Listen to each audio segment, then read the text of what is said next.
The Blazing World. By Margaret Cavendish. To the Duchesse of Newcastle, on her new blazing world. Our elder world, with all their skill and arts, could but divide the world into three parts. Columbus, then for navigation famed, found a new world, America 'tis named. Now this new world was found, it was not made. Onely discovered, lying in time's shade. Then what are you, having no chaos found, to make a world, or any such least ground? But your creating fancy, thought it fit, to make your world of nothing, but pure wit. Your blazing world, beyond the stars mounts higher, enlightens all with a coelestial fear. William Newcastle. How do you find this book? Any thoughts about the book or the author? Any suggestion for improvement? Please take a moment to share your thoughts in a comment. If you like it, share it with your friends who might enjoy it as well. Subscribe to keep in touch. Visit CompleteAudiobooks.com for more quality content. To all noble and worthy ladies. This present description of a new world was made as an appendix to my observations upon experimental philosophy. And, having some sympathy and coherence with each other, were joined together as two several worlds, at their two poles. But, by reason most ladies take no delight in philosophical arguments, I separated some from the mentioned observations, and caused them to go out by themselves, that I might express my respects, in presenting to them such fancies as my contemplations did afford. The first part is romancical, the second, philosophical, and the third is merely fancy, or, as I may call it, fantastical. And if, noble ladies, ye should chance to take pleasure in reading these fancies, I shall account myself a happy creatress; if not, I must be content to live a melancholy life in my own world, which I cannot call a poor world, if poverty be only want of gold, and jewels, for, there is more gold in it, than all the chymists ever made, or, as I verily believe, will ever be able to make. As for the rocks of diamonds, I wish, with all my soul, they might be shared amongst my noble female friends. Upon which condition, I would willingly quit my part, and of the gold, I should desire only so much as might suffice to repair my noble lord and husband's losses, for, I am not covetous, but as ambitious as ever any of my sex was, is, or can be. Which is the cause, that though I cannot be Henry V, or Charles II, yet I will endeavour to be, Margaret I, and, though I have neither power, time, nor occasion, to be a great conqueror, like Alexander, or Caesar. Yet, rather than not be mistress of a world, since fortune and the fates would give me none, I have made one of my own. And thus, believing, or, at least, hoping, that no creature can, or will, envy me for this world of mine, I remain, noble ladies, your humble servant, M. Newcastle. The description of a new world, called the Blazing World. A merchant traveling into a foreign country, fell extremely in love with a young lady. But being a stranger in that nation, and beneath her, both in birth and wealth, he could have but little hopes of obtaining his desire. However, his love growing more and more vehement upon him, even to the slighting of all difficulties, he resolved at last to steal her away. Which he had the better opportunity to do, because her father's house was not far from the sea, and she often using to gather shells upon the shore accompanied not with above 2 to 3 of her servants, it encouraged him the more to execute his design. Thus coming one time with a little late vessel, not unlike a packet boat, manned with some few seamen, and well victualled, for fear of some accidents, which might perhaps retard their journey, to the place where she used to repair. He forced her away, but when he fancied himself the happiest man of the world, he proved to be the most unfortunate, for heaven frowning at his theft, raised such a tempest, as they knew not what to do, or whither to steer their course. So that the vessel, both by its own lateness, and the violent motion of the wind, was carried as swift as an arrow out of a bow, towards the North Pole, and in a short time reached the icy sea, where the wind forced it amongst huge pieces of ice. But being little, and late, it did by the assistance and favour of the gods to this virtuous lady, so turn and wind through those precipices, as if it had been guided by some experienced pilot and skilful mariner, but alas! Those few men which were in it, not knowing whither they went, nor what was to be done in so strange an adventure, and not being provided for so cold a voyage, were all frozen to death. The young lady only, by the light of her beauty, the heat of her youth, and protection of the gods, remaining alive, neither was it a wonder that the men did freeze to death. For they were not only driven to the very end or point of the pole of that world, but even to another pole of another world, which joined close to it. So that the cold having a double strength at the conjunction of those two poles, was insupportable. At last, the boat still passing on, was forced into another world. For it is impossible to round this world's globe from pole to pole, so as we do from east to west, because the poles of the other world, joining to the poles of this, do not allow any further passage to surround the world that way. But if any one arrives to either of these poles, he is either forced to return, or to enter into another world, and lest you should scruple at it, and think, if it were thus, those that live at the poles would either see two suns at one time, or else they would never want the sun's light for 6 months together, as it is commonly believed. You must know, that each of these worlds having its own sun to enlighten it, they move each one in their peculiar circles. Which motion is so just and exact, that neither can hinder or obstruct the other. For they do not exceed their tropics, and although they should meet, yet we in this world cannot so well perceive them, by reason of the brightness of our sun, which being nearer to us, obstructs the splendor of the sun of the other world. They being too far off to be discerned by our optic perception, except we use very good telescopes, by which skillful astronomers have often observed 2 or 3 suns at once. But to return to the wandering boat, and the distressed lady, she seeing all the men dead, found small comfort in life. Their bodies which were preserved all that while from putrefaction and stench, by the extremity of cold, began now to thaw, and corrupt. Whereupon she having not strength enough to fling them overboard, was forced to remove out of her small cabine, upon the deck, to avoid the nauseous smell. And finding the boat swim between 2 plains of ice, as a stream that runs betwixt 2 shores, at last perceived land, but covered all with snow, from which came, walking upon the ice, strange creatures, in shape like bears. Only they went upright as men. Those creatures coming near the boat, catched hold of it with their paws, that served them instead of hands, some 2 or 3 of them entr'd first, and when they came out, the rest went in one after another. At last having viewed and observed all that was in the boat, they spake to each other in a language which the lady did not understand, and having carried her out of the boat, sunk it, together with the dead men. The lady now finding herself in so strange a place, and amongst such wonderful kind of creatures, was extremely strucken with fear, and could entertain no other thoughts, but that every moment her life was to be a sacrifice to their cruelty. But those bear-like creatures, how terrible soever they appeared to her sight, yet were they so far from exercising any cruelty upon her, that rather they shewed her all civility and kindness imaginable. For she being not able to go upon the ice, by reason of its slipperiness, they took her up in their rough arms, and carried her into their city, where instead of houses, they had caves underground. And as soon as they entered the city, both males and females, young and old, flocked together to see this lady, holding up their paws in admiration. At last having brought her into a certain large and spacious cave, which they intended for her reception, they left her to the custody of the females, who entertained her with all kindness and respect, and gave her such victuals as they used to eat. But seeing her constitution neither agreed with the temper of that climate, nor their diet, they were resolved to carry her into another island of a warmer temper, in which were men like foxes, only walking in an upright shape, who received their neighbors the bear men with great civility and courtship, very much admiring this beauteous lady. And having discoursed some while together, agreed at last to make her a present to the emperor of their world.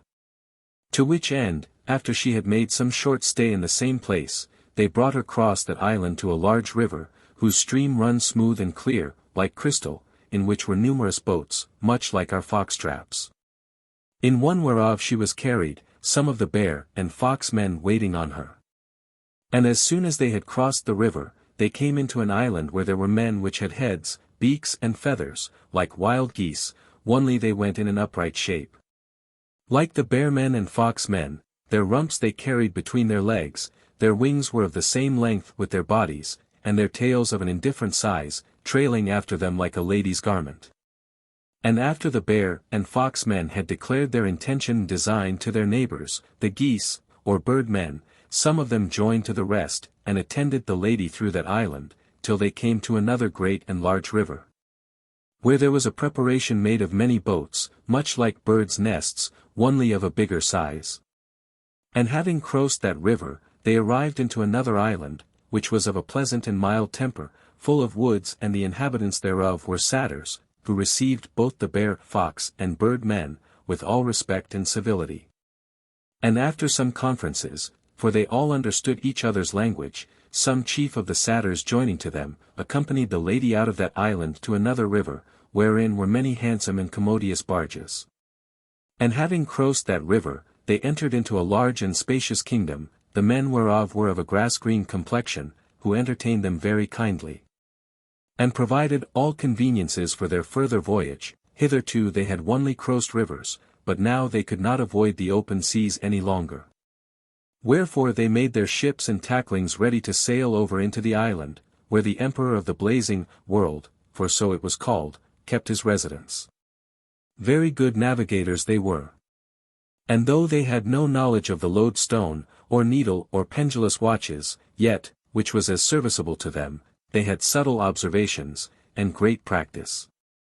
In so much that they could not only tell the depth of the sea in every place, but where there were shelves of sand, rocks, and other obstructions to be avoided by skillful and experienced seamen. Besides, they were excellent augurers, which skill they counted more necessary and beneficial than the use of compasses, cards, watches, and the like.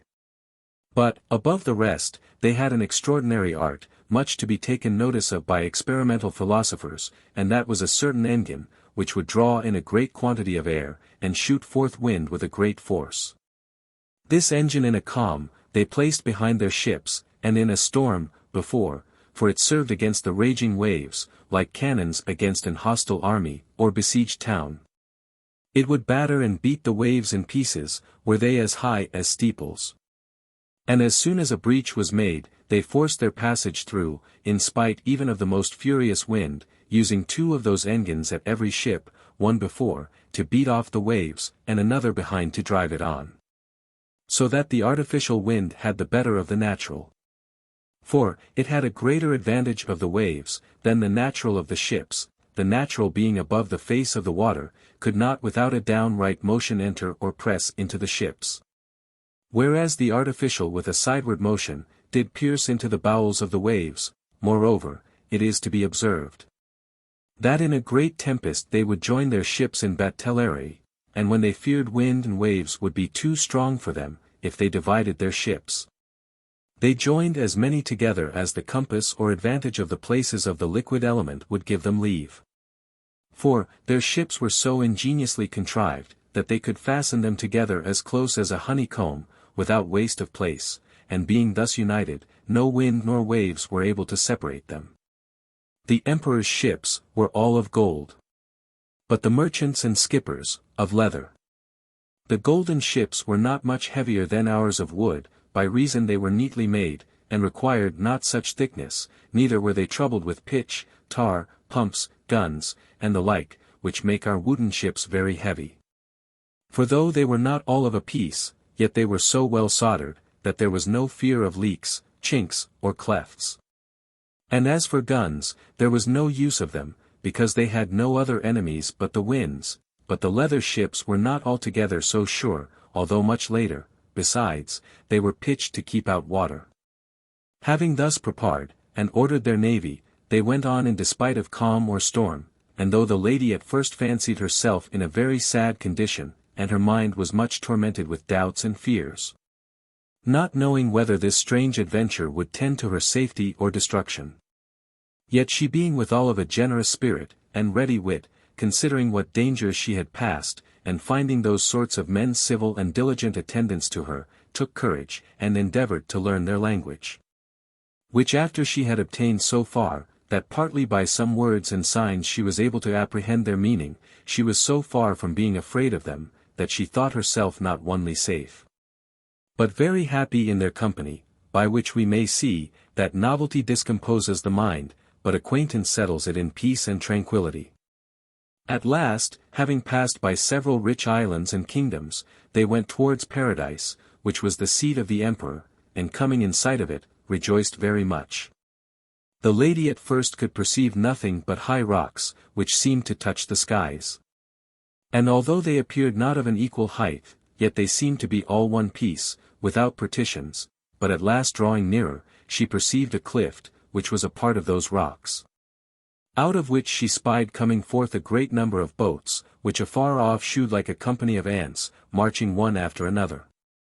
The boats appeared like the holes or partitions in a honeycomb, and when joined together, stood as close. The men were of several complexions, but none like any of our world.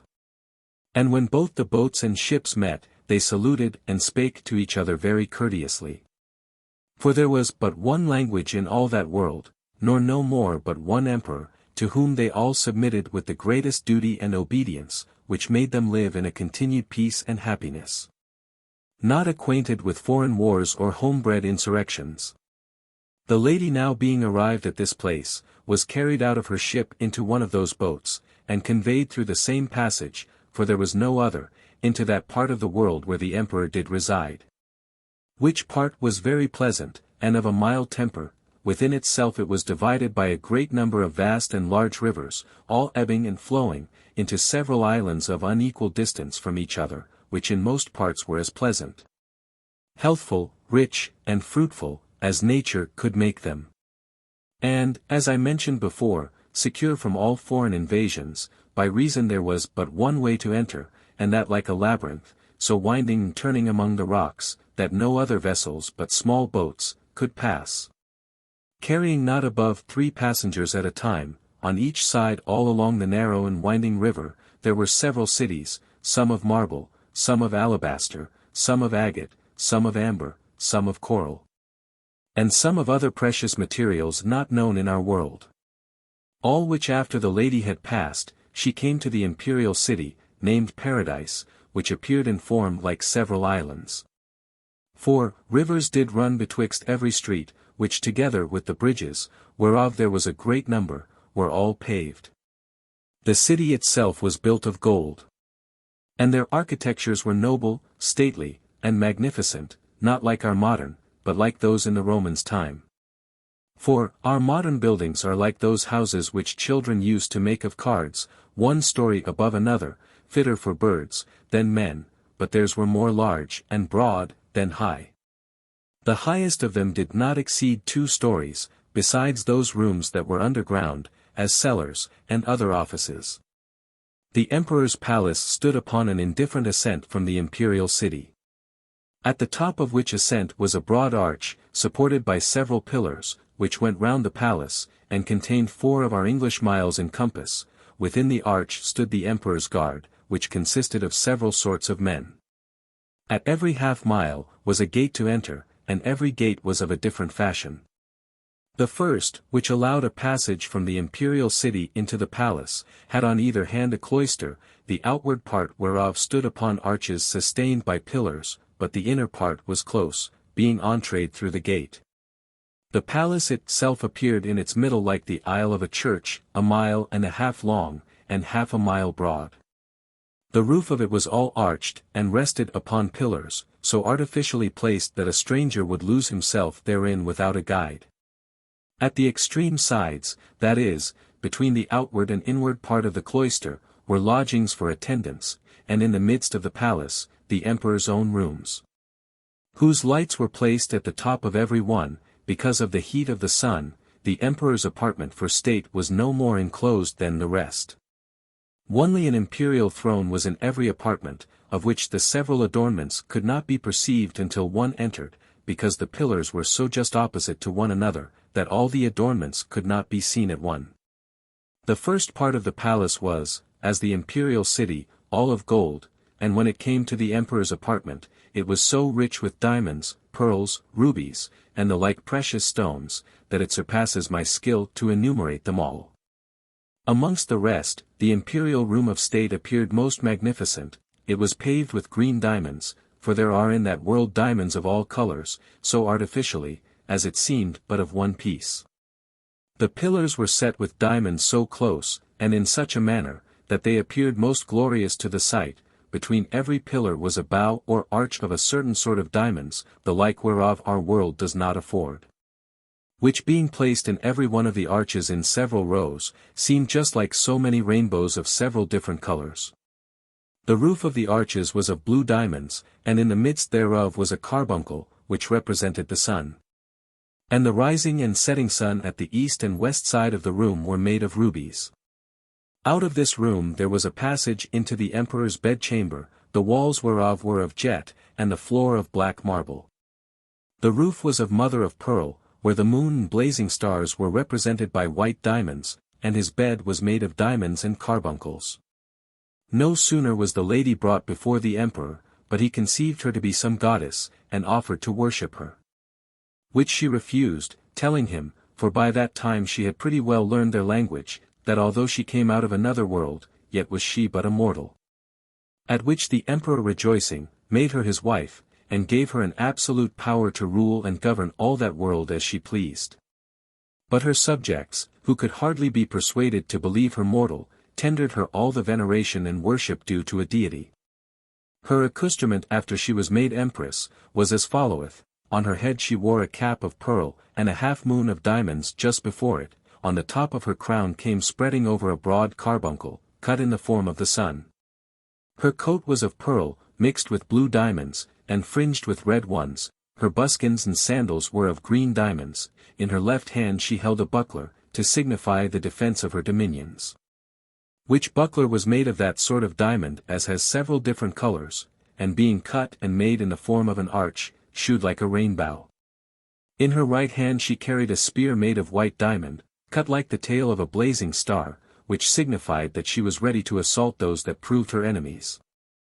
None was allowed to use or wear gold but those of the imperial race, which were the only nobles of the state, nor durst any one wear jewels but the emperor, the empress and their eldest son.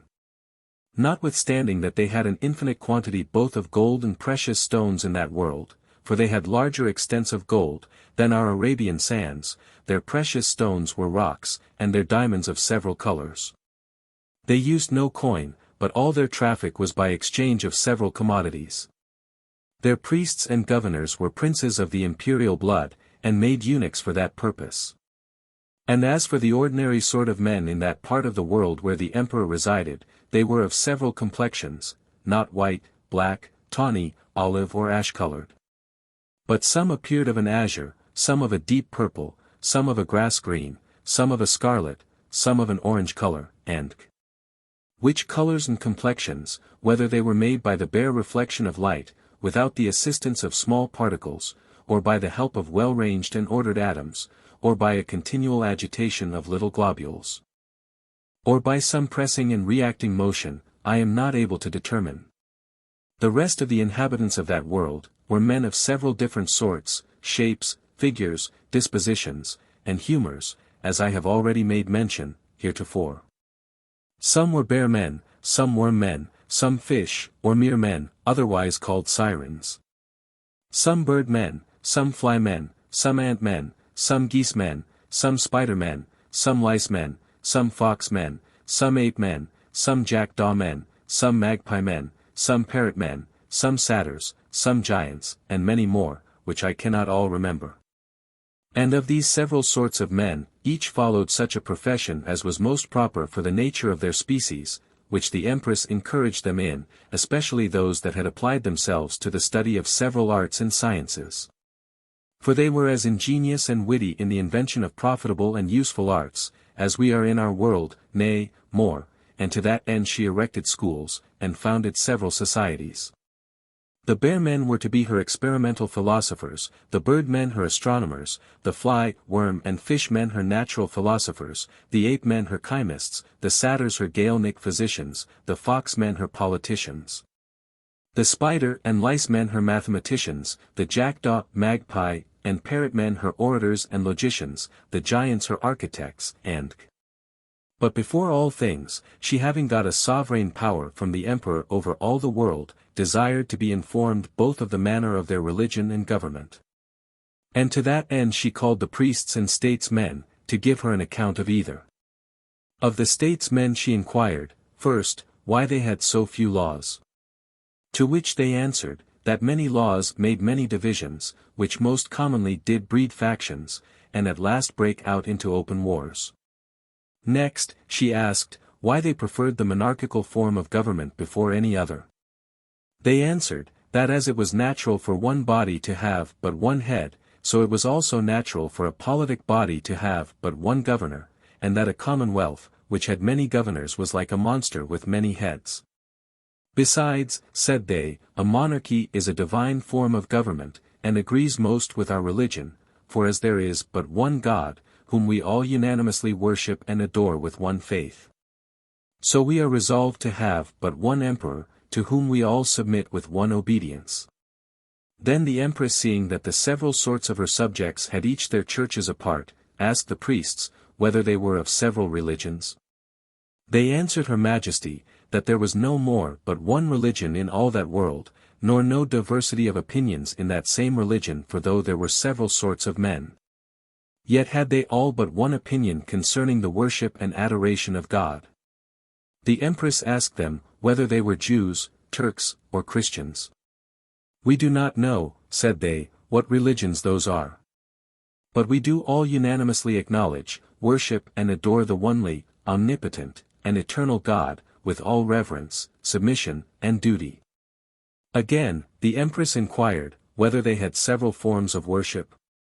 They answered, no, for our devotion and worship consists only in prayers, which we frame according to our several necessities, in petitions, humiliations, thanksgiving, and truly, replied the Empress, I thought you had been either Jews, or Turks, because I never perceived any women in your congregations, but what is the reason, you bar them from your religious assemblies?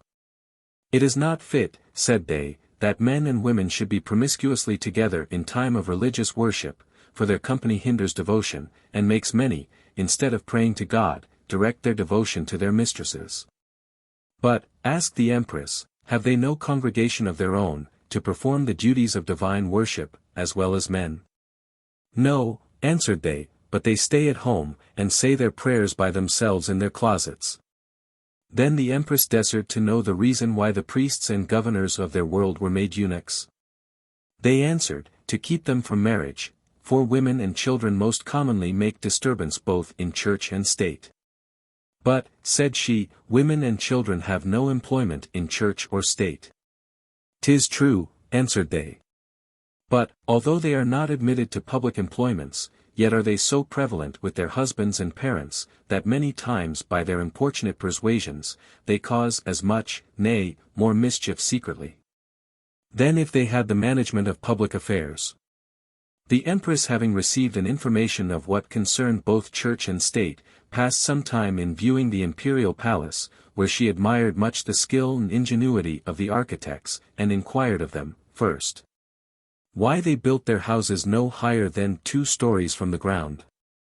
They answered her Majesty, that the lower their buildings were, the less were they subject either to the heat of the sun, or wind, tempest, decay, and then she desired to know the reason, why they made them so thick. They answered, that, the thicker the walls were, the warmer they were in winter, the cooler in summer, for their thickness kept out both the cold and heat. Lastly, she asked, why they arched their roofs, and made so many pillars. They replied, that arches and pillars, did not only grace a building very much, and caused it to appear magnificent, but made it also firm and lasting. The Empress was very well satisfied with their answers. And after some time, when she thought that her new-founded societies of the virtuosos had made a good progress in the several employments she had put them upon, she caused a convocation first of the birdmen, and commanded them to give her a true relation of the 2 coelestial bodies, viz. the sun and moon, which they did with all the obedience and faithfulness befitting their duty. The sun, as much as they could observe, they related to be a firm or solid stone, of a vast bigness, of color yellowish, and of an extraordinary splendor, but the moon, they said, was of a whitish color. And although she looked dim in the presence of the sun, yet had she her own light, and was a shining body of herself, as might be perceived by her vigorous appearance in moonshiny nights.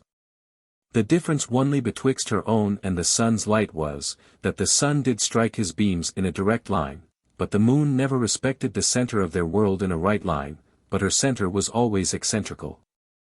The spots both in the sun and moon, as far as they were able to perceive, they affirmed to be nothing else but flaws and stains of their stony bodies. Concerning the heat of the sun, they were not of one opinion.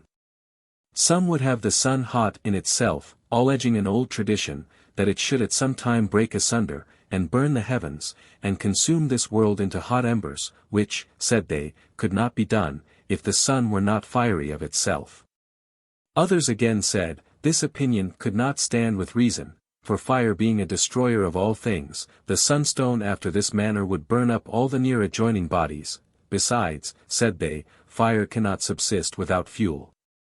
And the sunstone having nothing to feed on, would in a short time consume itself, wherefore they thought it more probable that the sun was not actually hot, but only by the reflection of its light. So that its heat was an effect of its light, both being immaterial.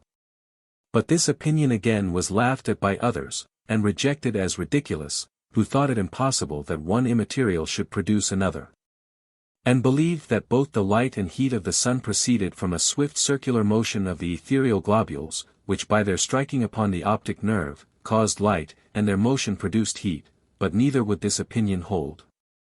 For, said some, then it would follow, that the sight of animals is the cause of light, and that, were there no eyes, there would be no light, which was against all sense and reason.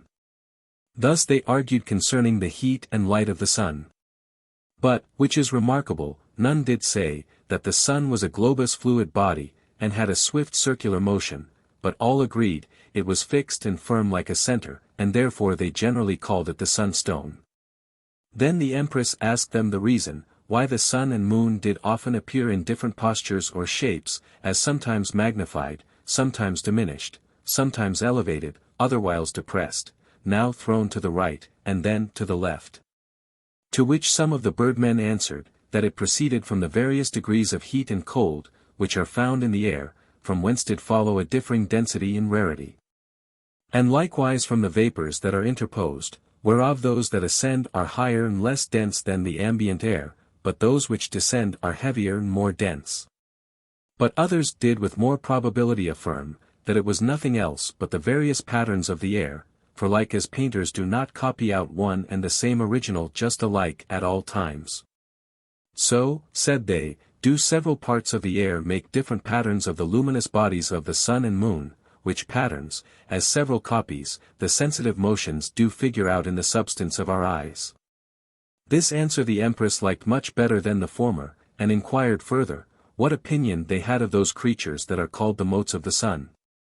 To which they answered, that they were nothing else but streams of very small, rare and transparent particles, through which the sun was represented as through a glass, for if they were not transparent, said they would eclipse the light of the sun.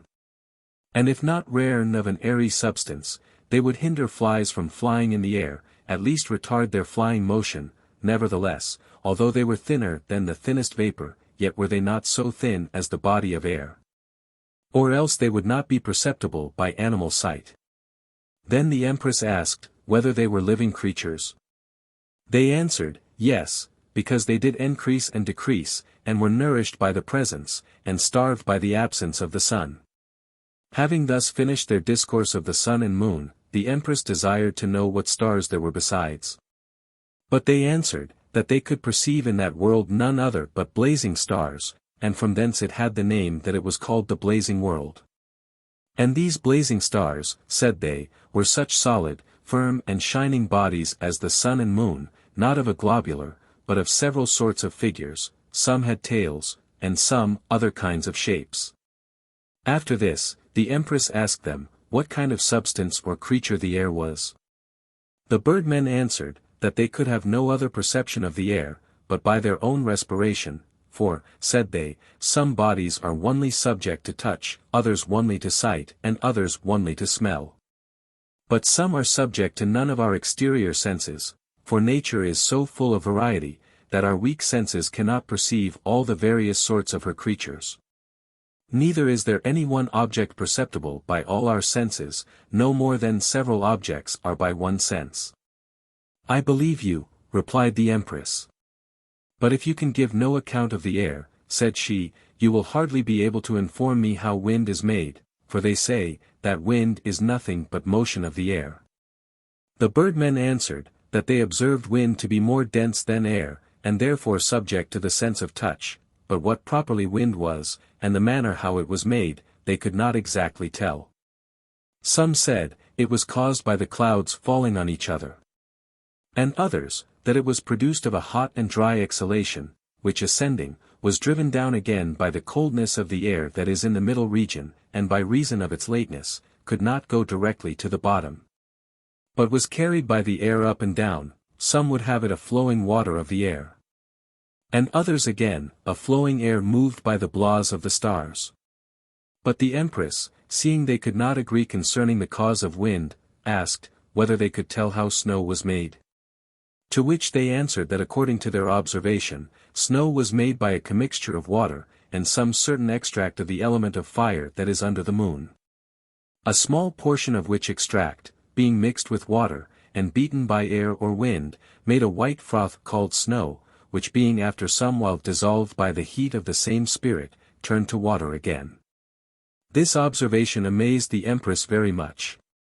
For she had hitherto believed, that snow was made by cold motions, and not by such an agitation or beating of a fiery extract upon water, nor could she be persuaded to believe it until the fish or mere men had delivered their observation upon the making of ice, which, they said, was not produced, as some hitherto conceived, by the motion of the air, raking the superficies of the earth, but by some strong saline vapor arising out of the seas, which condensed water into ice.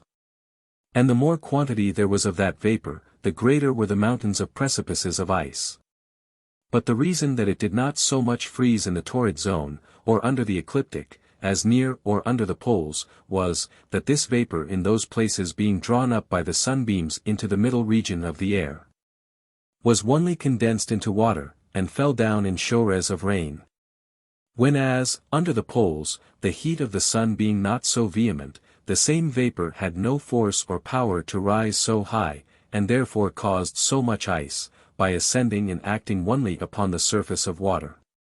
This relation confirmed partly the observation of the birdmen concerning the cause of snow. But since they had made mention that that same extract, which by its commixture with water made snow, proceeded from the element of fire, that is under the moon, the Empress asked them, of what nature that elementary fire was. Whether it was like ordinary fire here upon earth, or such a fire as is within the bowels of the earth, and as the famous mountains Vesuvius and Etna do burn withal, or whether it was such a sort of fire, as is found in flints, and they answered, that the elementary fire, which is underneath the sun, was not so solid as any of those mentioned fires, because it had no solid fuel to feed on, but yet it was much like the flame of ordinary fire, only somewhat more thin and fluid. For flame, said they, is nothing else but the airy part of a fired body. Lastly, the Empress asked the birdmen of the nature of thunder and lightning, and whether it was not caused by rows of ice falling upon each other. To which they answered, that it was not made that way, but by an encounter of cold and heat.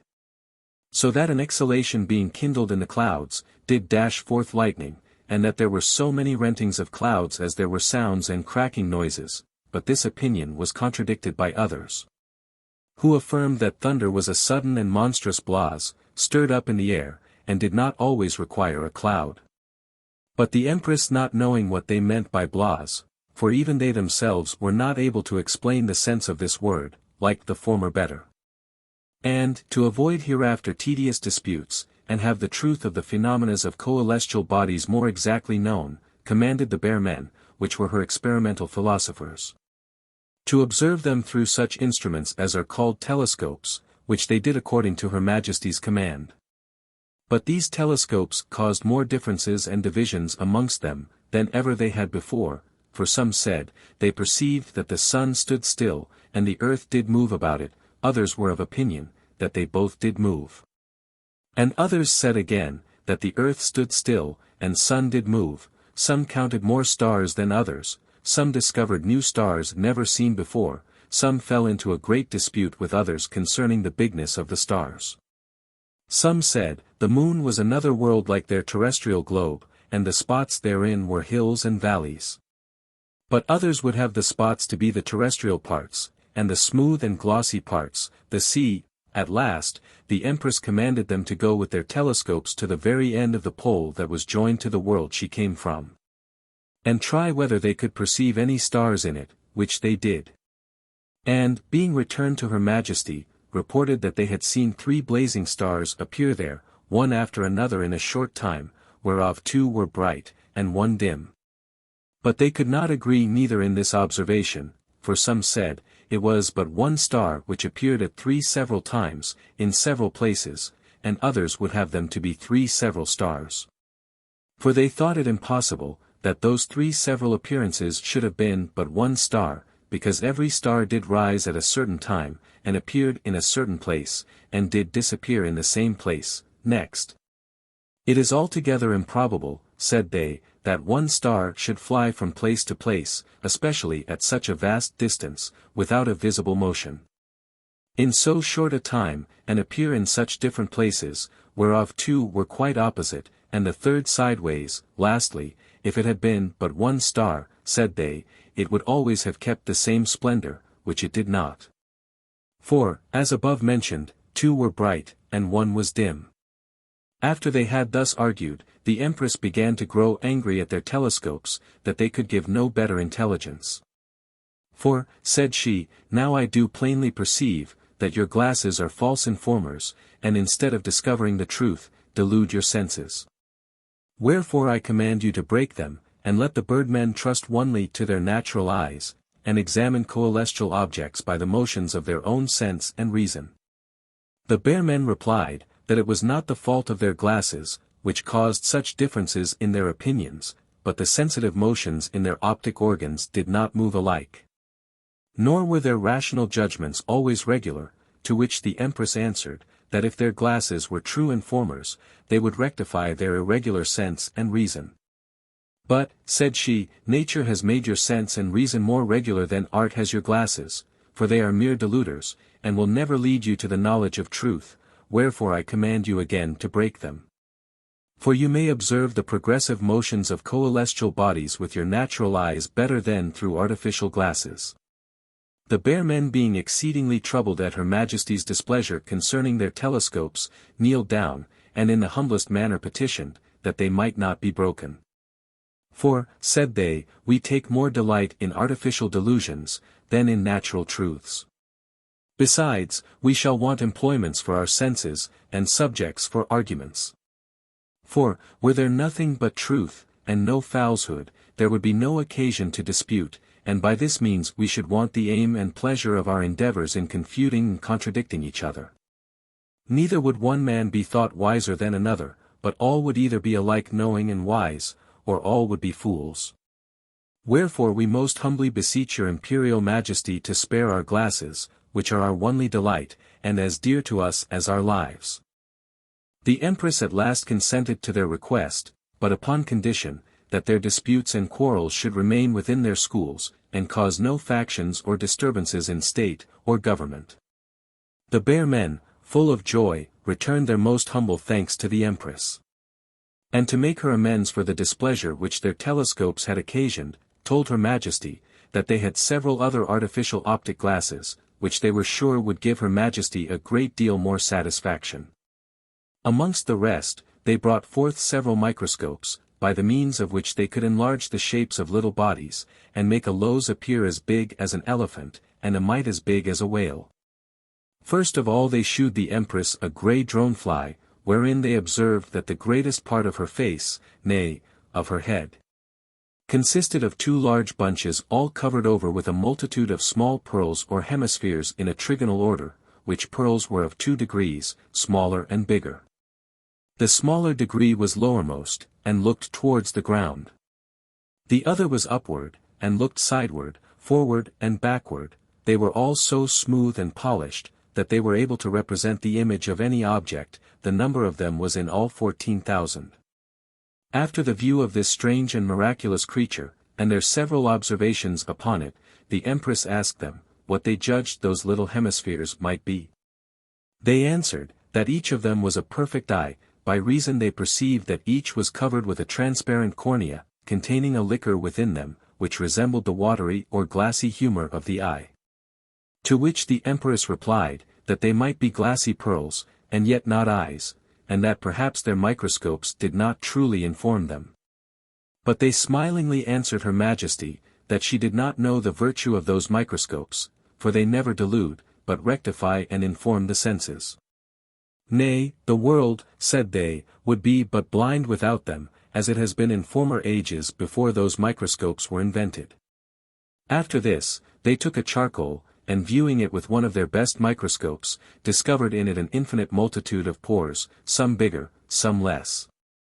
So close and thick, that they left but very little space betwixt them to be filled with a solid body, and to give Her Imperial Majesty a better assurance thereof, they counted in a line of them an inch long, no less than 2,700 pores. From which observation they drew this following conclusion, to wit, that this multitude of pores was the cause of the blackness of the coal. For, said they, a body that has so many pores, from each of which no light is reflected, must necessarily look black, since black is nothing else but a privation of light, or a want of reflection. But the Empress replied, that if all colors were made by reflection of light, and that black was as much a color as any other color, then certainly they contradicted themselves in saying that black was made by want of reflection. However, not to interrupt your microscopical inspections, said she, let us see how vegetables appear through your glasses. Whereupon they took a nettle, and by the virtue of the microscope, discovered that underneath the points of the nettle there were certain little bags or bladders, containing a poisonous liquor. And when the points had made way into the interior parts of the skin, they like syringe pipes served to convey that same liquor into them. To which observation the Empress replied, that if there were such poison in nettles, then certainly in eating of them, they would hurt us inwardly, as much as they do outwardly. But they answered, that it belonged to physicians more than to experimental philosophers, to give reasons hereof. For they only made microscopical inspections, and related the figures of the natural parts of creatures according to the representation of their glasses. Lastly, they shewed the Empress a flea, and a louse. Which creatures through the microscope appeared so terrible to her sight, that they had almost put her into a swoon. The description of all their parts would be very tedious to relate, and therefore I'll forbear it at this present. The Empress, after the view of those strangely shaped creatures, pitied much those that are molested with them, especially poor beggars, which although they have nothing to live on themselves, are yet necessitated to maintain and feed of their own flesh and blood, a company of such terrible creatures called lice, who, instead of thanks, do reward them with pains, and torment them for giving them nourishment and food. But after the Empress had seen the shapes of these monstrous creatures, she desired to know, whether their microscopes could hinder their biting, or at least shew some means how to avoid them. To which they answered, that such arts were mechanical and below the noble study of microscopical observations. Then the Empress asked them, whether they had not such sorts of glasses that could enlarge and magnify the shapes of great bodies as well as they had done of little ones. Whereupon they took one of their best and largest microscopes, and endeavored to view a whale thorough it, but alas! The shape of the whale was so big, that its circumference went beyond the magnifying quality of the glass. Whether the error proceeded from the glass, or from a wrong position of the whale against the reflection of light, I cannot certainly tell. The Empress, seeing the insufficiency of those magnifying glasses, that they were not able to enlarge all sorts of objects, asked the bear men, whether they could not make glasses of a contrary nature to those they had shewed her, to wit, such as instead of enlarging or magnifying the shape or figure of an object, could contract it beneath its natural proportion, which, in obedience to Her Majesty's commands, they did. And viewing through one of the best of them, a huge and mighty whale appeared no bigger than a sprat, nay, through some no bigger than a vinegar eel, and through their ordinary ones, an elephant seemed no bigger than a flea. A camel no bigger than a louse, and an ostrich no bigger than a mite. To relate all their optic observations through the several sorts of their glasses, would be a tedious work, and tire even the most patient reader, wherefore I'll pass them by. Only this was very remarkable and worthy to be taken notice of, that notwithstanding their great skill, industry, and ingenuity in experimental philosophy, they could yet by no means contrive such glasses, by the help of which they could spy out a vacuum, with all its dimensions, nor immaterial substances, non-beings, and mixed beings, or such as are between something and nothing. Which they were very much troubled at, hoping that yet, in time, by long study and practice, they might perhaps attain to it. The bird and bear men being dismissed, the Empress called both the sirens or fish men, and the worm men, to deliver their observations which they had made, both within the seas, and the earth. First, she inquired of the fishmen whence the saltness of the sea did proceed. To which they answered, that there was a volatile salt in those parts of the earth, which as a bosom contain the waters of the sea, which salt being imbibed by the sea, became fixed. And this imbibing motion was that they called the ebbing and flowing of the sea. For, said they, the rising and swelling of the water, is caused by those parts of the volatile salt as are not so easily imbibed, which striving to ascend above the water, bear it up with such a motion, as man, or some other animal creature, in a violent exercise uses to take breath. This they affirm to be the true cause both of the saltness, and the ebbing and flowing motion of the sea, and not the jogging of the earth, or the secret influence of the moon, as some others had made the world believe. After this, the Empress inquired, whether they had observed, that all animal creatures within the seas and other waters, had blood. They answered, that some had blood, more or less, but some had none. In crayfishes and lobsters, said they, we perceive but little blood, but in crabs, oysters, cockles, and none at all. Then the Empress asked them, in what part of their bodies that little blood did reside. They answered, in a small vein, which in lobsters went through the middle of their tails, but in crayfishes was found in their backs. As for other sorts of fishes, some, said they, had only blood about their gills, and others in some other places of their bodies. But they had not as yet observed any whose veins did spread all over their bodies. The Empress, wondering that there could be living animals without blood, to be better satisfied, desired the worm men to inform her, whether they had observed blood in all sorts of worms. They answered, that, as much as they could perceive, some had blood, and some not. A moth, said they, had no blood at all, and a louse had, but like a lobster, a little vein along her back, also nits, snails, and maggots, as well as those that are generated out of cheese and fruits, as those that are produced out of flesh. Had no blood, but, replied the Empress, if those mentioned creatures have no blood, how is it possible they can live? For it is commonly said, that the life of an animal consists in the blood, which is the seat of the animal spirits. They answered, that blood was not a necessary propriety to the life of an animal. And that which was commonly called animal spirits, was nothing else but corporeal motions proper to the nature and figure of an animal. Then she asked both the fish and worm men, whether all those creatures that have blood, had a circulation of blood in their veins and arteries. But they answered, that it was impossible to give her Majesty an exact account thereof, by reason the circulation of blood was an interior motion, which their senses, neither of themselves, nor by the help of any optic instrument could perceive. But as soon as they had dissected an animal creature, to find out the truth thereof, the interior corporeal motions proper to that particular figure or creature, were altered. Then said the Empress, if all animal creatures have not blood, it is certain, they all have neither muscles, tendons, nerves, and But, said she, have you ever observed animal creatures that are neither flesh, nor fish, but of an intermediate degree between both? Truly, answered both the fish and worm men, we have observed several animal creatures that live both in water, and on the earth, indifferently, and if any, certainly those may be said to be of such a mixed nature, that is, partly flesh and partly fish. But how is it possible, replied the Empress, that they should live both in water, and on the earth, since those animals that live by the respiration of air, cannot live within water? And those that live in water, cannot live by the respiration of air, as experience doth sufficiently witness. They answered Her Majesty, that as there were different sorts of creatures, so they had also different ways of respirations. For respiration, said they, is nothing else but a composition and division of parts, and the motions of nature being infinitely various, it is impossible that all creatures should have the like motions. Wherefore it was not necessary, that all animal creatures should be bound to live either by the air, or by water only, but according as nature had ordered it convenient to their species.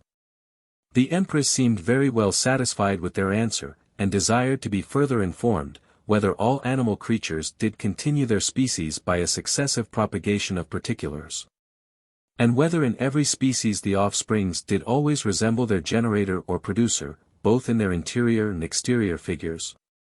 They answered, Her Majesty, that some species or sorts of creatures were kept up by a successive propagation of an offspring that was like the producer, but some were not.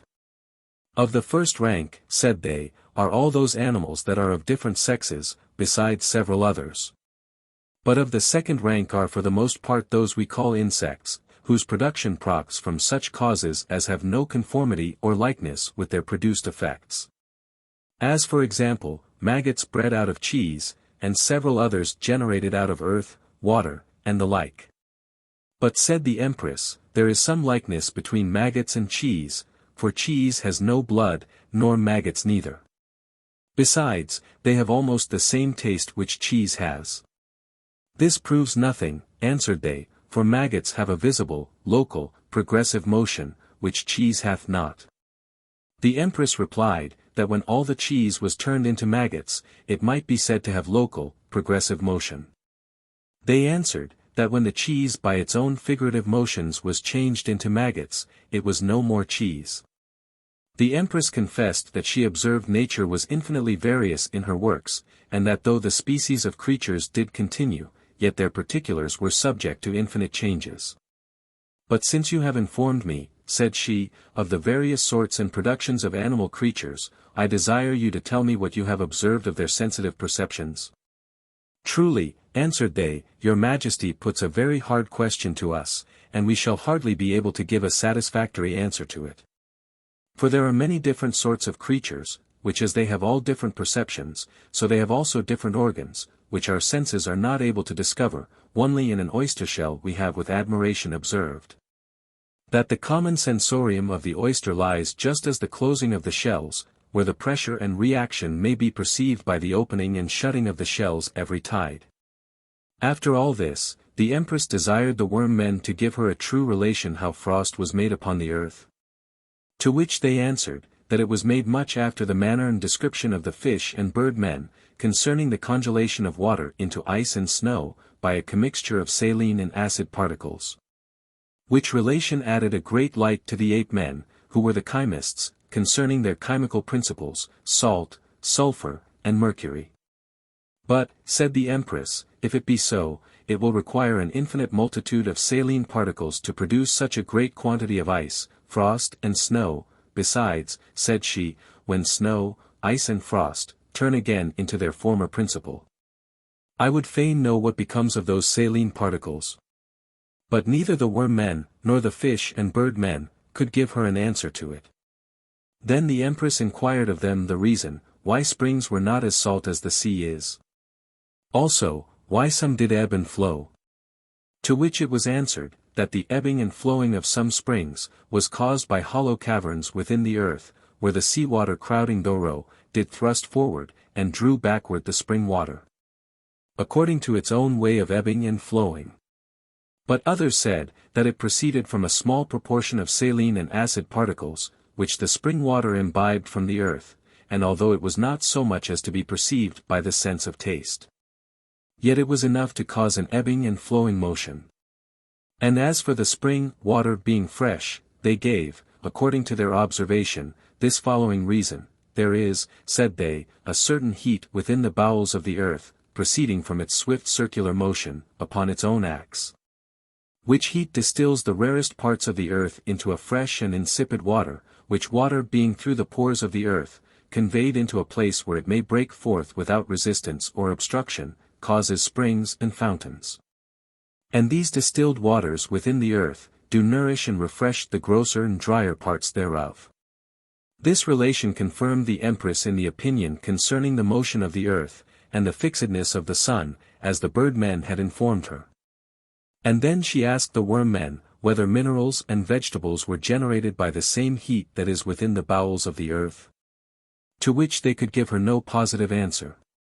Only this they affirmed, that heat and cold were not the primary producing causes of either vegetables or minerals, or other sorts of creatures, but only effects. And to prove this our assertion, said they, we have observed, that by change of some sorts of corporeal motions, that which is now hot, will become cold, and what is now cold, will grow hot. But the hottest place of all, we find to be the center of the earth, neither do we observe, that the torrid zone does contain so much gold and silver as the temperate, nor is there great store of iron and lead wheresoever there is gold. For these metals are most found in colder climates towards either of the poles. This observation, the Empress commanded them to confer with her chymists, the ape-men. To let them know that gold was not produced by a violent, but a temperate degree of heat. She asked further, whether gold could not be made by art. They answered, that they could not certainly tell her Majesty, but if it was possible to be done, they thought tin, lead, brass, iron and silver, to be the fittest metals for such an artificial transmutation. Then she asked them, whether art could produce iron, tin, lead, or silver. They answered, not, in their opinion.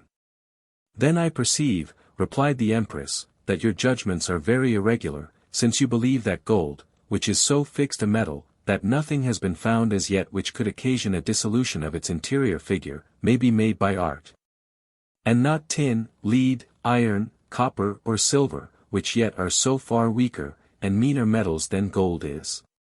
But the worm-men excused themselves, that they were ignorant in that art, and that such questions belonged more properly to the ape-men, which were her Majesty's chymists. Then the Empress asked them, whether by their sensitive perceptions they could observe the interior corporeal, figurative motions both of vegetables and minerals. They answered, that their senses could perceive them after they were produced, but not before. Nevertheless, said they, although the interior, figurative motions of natural creatures are not subject to the exterior, animal, sensitive perceptions, yet by their rational perception they may judge of them. And of their productions if they be regular, whereupon the Empress commanded the bear-men to lend them some of their best microscopes. At which the bear-men smilingly answered her Majesty, that their glasses would do them but little service in the bowels of the earth, because there was no light. For, said they, our glasses do only represent exterior objects, according to the various reflections and positions of light, and wheresoever light is wanting, the glasses will do no good. To which the worm-men replied, that although they could not say much of refractions, reflections, inflections, and the like, yet were they not blind, even in the bowels of the earth, for they could see the several sorts of minerals, as also minute animals, that lived there. Which minute animal creatures were not blind neither, but had some kind of sensitive perception that was as serviceable to them, as sight, taste, smell, touch, hearing, and was to other animal creatures, by which it is evident, that nature has been as bountiful to those creatures that live underground, or in the bowels of the earth, as to those that live upon the surface of the earth, or in the air, or in water. But howsoever, proceeded the worm-men, although there is light in the bowels of the earth, yet your microscopes will do but little good there. By reason those creatures that live underground have not such an optic sense as those that live on the surface of the earth, wherefore, unless you had such glasses as are proper for their perception, your microscopes will not be any ways advantageous to them. The Empress seemed well pleased with this answer of the worm-men, and asked them further, whether minerals and all other creatures within the earth were colorless? At which question they could not forbear laughing. And when the Empress asked the reason why they laughed, We most humbly beg your majesty's pardon, replied they, for we could not choose but laugh, when we heard of a colorless body. Why, said the Empress, color is only an accident, which is an immaterial thing, and has no being of itself, but in another body. Those, replied they, that informed your majesty thus, surely their rational motions were very irregular. For how is it possible, that a natural nothing can have a being in nature? If it be no substance, it cannot have a being, and if no being, it is nothing. Wherefore the distinction between subsisting of itself, and subsisting in another body, is a mere nicety, and nonsense, for there is nothing in nature that can subsist of, or by itself. I mean singly, by reason all parts of nature are composed in one body, and though they may be infinitely divided, commixed, and changed in their particular, yet in general, parts cannot be separated from parts as long as nature lasts. Nay, we might as probably affirm, that infinite nature would be as soon destroyed, as that one atom could perish, and therefore your majesty may firmly believe, that there is no body without color, nor no color without body. For color, figure, place, magnitude, and body, are all but one thing, without any separation or abstraction from each other. The Empress was so wonderfully taken with this discourse of the worm men, that she not only pardoned the rudeness they committed in laughing at first at her question, but yielded a full assent to their opinion, which she thought the most rational that ever she had heard yet. And then proceeding in her questions, inquired further, whether they had observed any seminal principles within the earth free from all dimensions and qualities, which produced vegetables, minerals, and the like. To which they answered, that concerning the seeds of minerals, their sensitive perceptions had never observed any, but vegetables had certain seeds out of which they were produced. Then she asked, whether those seeds of vegetables lost their species, that is, were annihilated in the production of their offspring? To which they answered, that by an annihilation, nothing could be produced, and that the seeds of vegetables were so far from being annihilated in their productions, that they did rather numerously increase and multiply. For the division of one seed, said they, does produce numbers of seeds out of itself. But replied the Empress, a particular part cannot increase of itself. 'Tis true, answered they, but they increase not barely of themselves, but by joining and commixing with other parts, which do assist them in their productions, and by way of imitation form or figure their own parts into such or such particulars. Then, I pray inform me, said the Empress, what disguise those seeds put on, and how they do conceal themselves in their transmutations. They answered, that seeds did no ways disguise or conceal, but rather divulged themselves in the multiplication of their offspring. Only they did hide and conceal themselves from their sensitive perceptions so, that their figurative and productive motions were not perceptible by animal creatures. Again, the Empress asked them, whether there were any non-beings within the earth. To which they answered, that they never heard of any such thing. And that, if her majesty would know the truth thereof, she must ask those creatures that are called immaterial spirits, which had a great affinity with non-beings, and perhaps could give her a satisfactory answer to this question. Then she desired to be informed, what opinion they had of the beginning of forms. They told her majesty, that they did not understand what she meant by this expression, for, said they, there is no beginning in nature, no not of particulars. By reason nature is eternal and infinite, and her particulars are subject to infinite changes and transmutations by virtue of their own corporeal, figurative self-motions, so that there's nothing new in nature, not properly a beginning of anything. The Empress seemed well satisfied with all those answers, and inquired further, whether there was no art used by those creatures that live within the earth. Yes, answered they, for the several parts of the earth do join and assist each other in composition or framing of such or such particulars, and many times, there are factions and divisions, which cause productions of mixed species. As, for example, weeds, instead of sweet flores and useful fruits, but gardeners and husbandmen use often to decide their quarrels, and cause them to agree. Which though it shews a kindness to the differing parties, yet 'tis a great prejudice to the worms, and other animal creatures that live underground. For it most commonly causes their dissolution and ruin, at best they are driven out of their habitations. What, said the Empress, are not worms produced out of the earth? Their production in general, answered they, is like the production of all other natural creatures, proceeding from the corporeal figurative motions of nature. But as for their particular productions, they are according to the nature of their species, some are produced out of flowers, some out of roots, some out of fruits, some out of ordinary earth. Then they are very ungrateful children, replied the Empress, that they feed on their own parents which gave them life. Their life, answered they, is their own, and not their parents'. For no part or creature of nature can either give or take away life, but parts do only assist and join with parts, either in dissolution or production of other parts and creatures.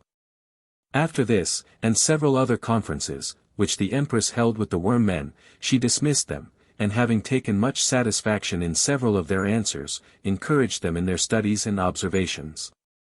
Then she made a convocation of her chymists, the ape men, and commanded them to give her an account of the several transmutations which their art was able to produce. They begun first with a long and tedious discourse concerning the primitive ingredients of natural bodies, and how, by their art, they had found out the principles out of which they consist. But they did not all agree in their opinions.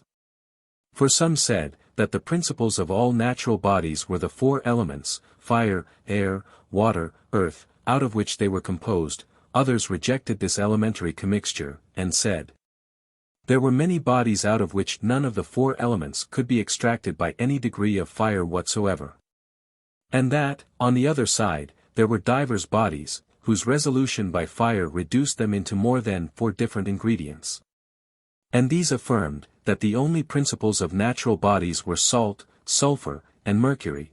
Others again declared, that none of the forementioned could be called the true principles of natural bodies. But that by their industry and pains which they had taken in the art of chemistry, they had discovered, that all natural bodies were produced but from one principle, which was water. For all vegetables, minerals, and animals, said they, are nothing else, but simple water distinguished into various figures by the virtue of their seeds. But after a great many debates and contentions about this subject, the Empress being so much tired that she was not able to hear them any longer, imposed a general silence upon them, and then declared herself in this following discourse. I am too sensible of the pains you have taken in the art of chemistry, to discover the principles of natural bodies, and wish they had been more profitably bestowed upon some other, than such experiments. For both by my own contemplation, and the observations which I have made by my rational and sensitive perception upon nature, and her works, I find, that nature is but one infinite self-moving body, which by the virtue of its self-motion is divided into infinite parts, which parts being restless, undergo perpetual changes and transmutations by their infinite compositions and divisions. Now, if this be so, as surely, according to regular sense and reason, it appears no otherwise.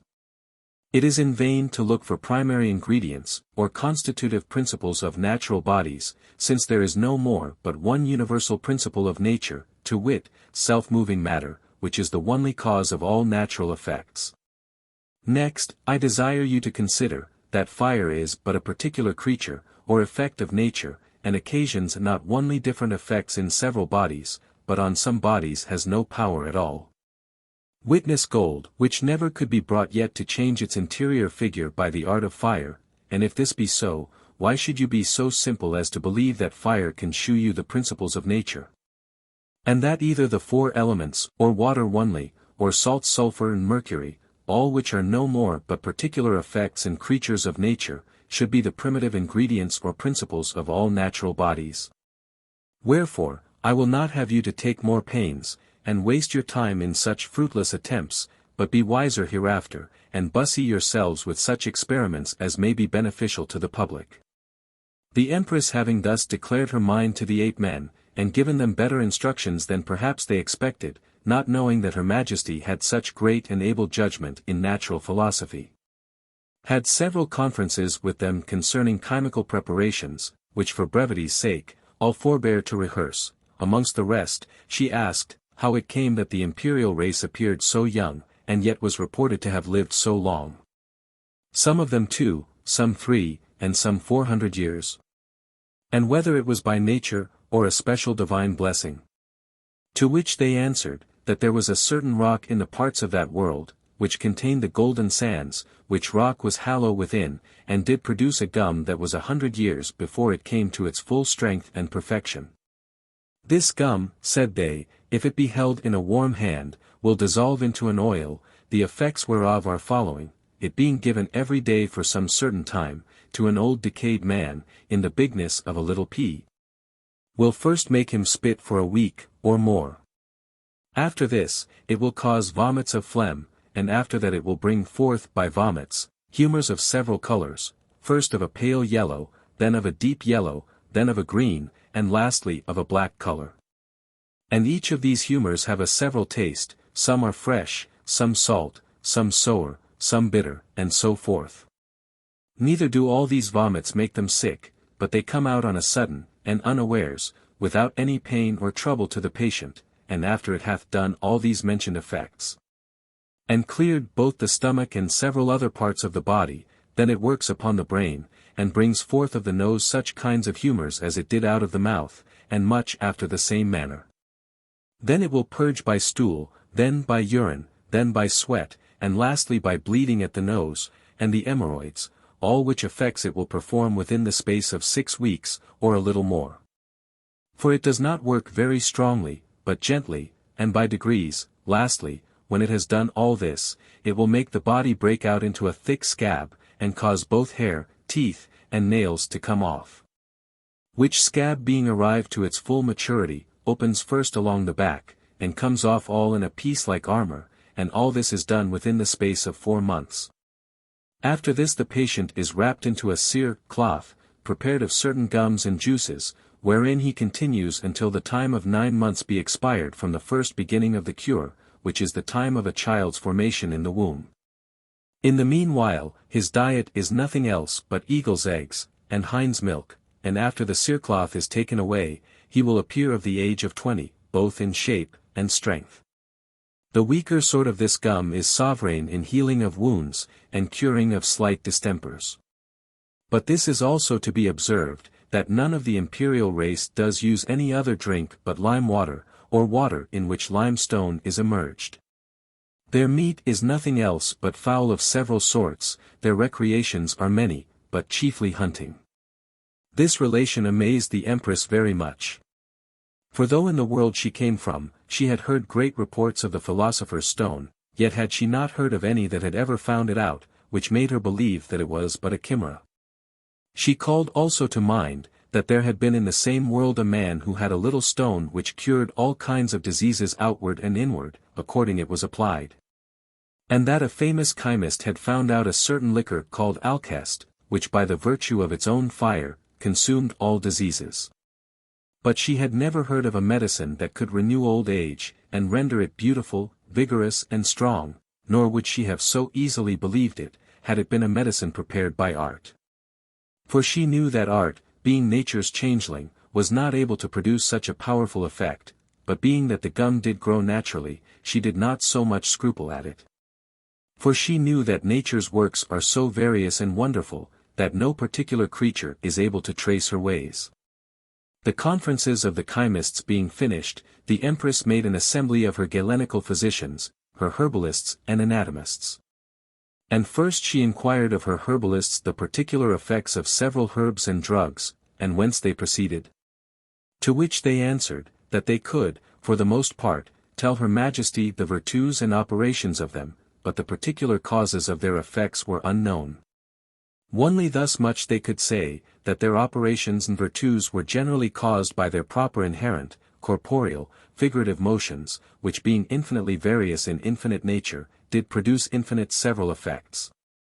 And it is observed, said they, that herbs and drugs are as wise in their operations, as men in their words and actions, nay, wiser, and their effects are more certain than men in their opinions. For though they cannot discourse like men, yet have they sense and reason, as well as men.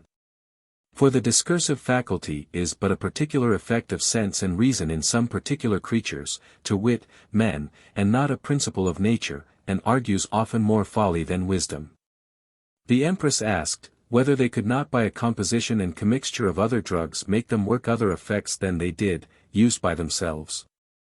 They answered, that they could make them produce artificial effects, but not alter their inherent, proper and particular natures. Then the Empress commanded her anatomists to dissect such kinds of creatures as are called monsters. But they answered her Majesty, that it would be but an unprofitable and useless work, and hinder their better employments. For when we dissect dead animals, said they, it is for no other end, but to observe what defects and distempers they had, that we may cure the like in living ones, so that all our care and industry concerns only the preservation of mankind. But we hope your Majesty will not preserve monsters, which are most commonly destroyed, except it be for novelty, neither will the dissection of monsters prevent the errors of nature's irregular actions. For by dissecting some, we cannot prevent the production of others, so that our pains and labor will be to no purpose, unless to satisfy the vain curiosities of inquisitive men. The Empress replied, that such dissections would be very beneficial to experimental philosophers. If experimental philosophers, answered they, do spend their time in such useless inspections, they waste it in vain, and have nothing but their labor for their pains. Lastly, Her Majesty had some conferences with the Gaelic physicians about several diseases, and amongst the rest, desired to know the cause and nature of apoplexies, and the spotted plague. They answered, that a deadly apoplexy was a dead palsy of the brain, and the spotted plague was a gangrene of the vital parts, and as the gangrene of outward parts did strike inwardly, so the gangrene of inward parts did break forth outwardly, which is the cause, said they, that as soon as the spots appear, death follows. For then it is an infallible sign, that the body is throughout infected with a gangrene, which is a spreading evil, but some gangrenes do spread more suddenly than others, and of all sorts of gangrenes, the plaguey gangrene is the most infectious. For other gangrenes infect but the next adjoining parts of one particular body, and having killed that same creature, go no further, but cease. Whenas, the gangrene of the plague, infects not only the adjoining parts of one particular creature, but also those that are distant, that is, one particular body infects another, and so breeds a universal contagion. But the Empress being very desirous to know in what manner the plague was propagated, and became so contagious, asked, whether it went actually out of one body into another. To which they answered, that it was a great dispute amongst the learned of their profession, whether it came by a division and composition of parts, that is, by expiration and inspiration, or whether it was caused by imitation. Some experimental philosophers, said they, will make us believe, that by the help of their microscopes, they have observed the plague to be a body of little flies like atoms, which go out of one body into another, through the sensitive passages. But the most experienced and wisest of our society, have rejected this opinion as a ridiculous fancy, and do, for the most part, believe, that it is caused by an imitation of parts.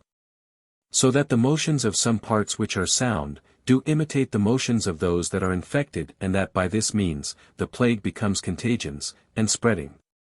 The Empress having hitherto spent her time in the examination of the bird, fish, worm and ape, men, and received several intelligences from their several employments, at last had a mind to divert herself after her serious discourses, and therefore she sent for the spider men, which were her mathematicians, the lice men which were her geometricians, and the magpie, parrot and jackdaw men, which were her orators and logicians. The spider men came first, and presented her Majesty with a table full of mathematical points, lines, and figures of all sorts, of squares, circles, triangles, and the like, which the Empress, notwithstanding that she had a very ready wit, and quick apprehension, could not understand. But the more she endeavored to learn, the more was she confounded. Whether they did ever square the circle, I cannot exactly tell, nor whether they could make imaginary points and lines. But this I dare say, that their points and lines were so slender, small and thin, that they seemed next to imaginary. The mathematicians were in great esteem with the Empress, as being not only the chief tutors and instructors in many arts, but some of them excellent magicians and informers of spirits.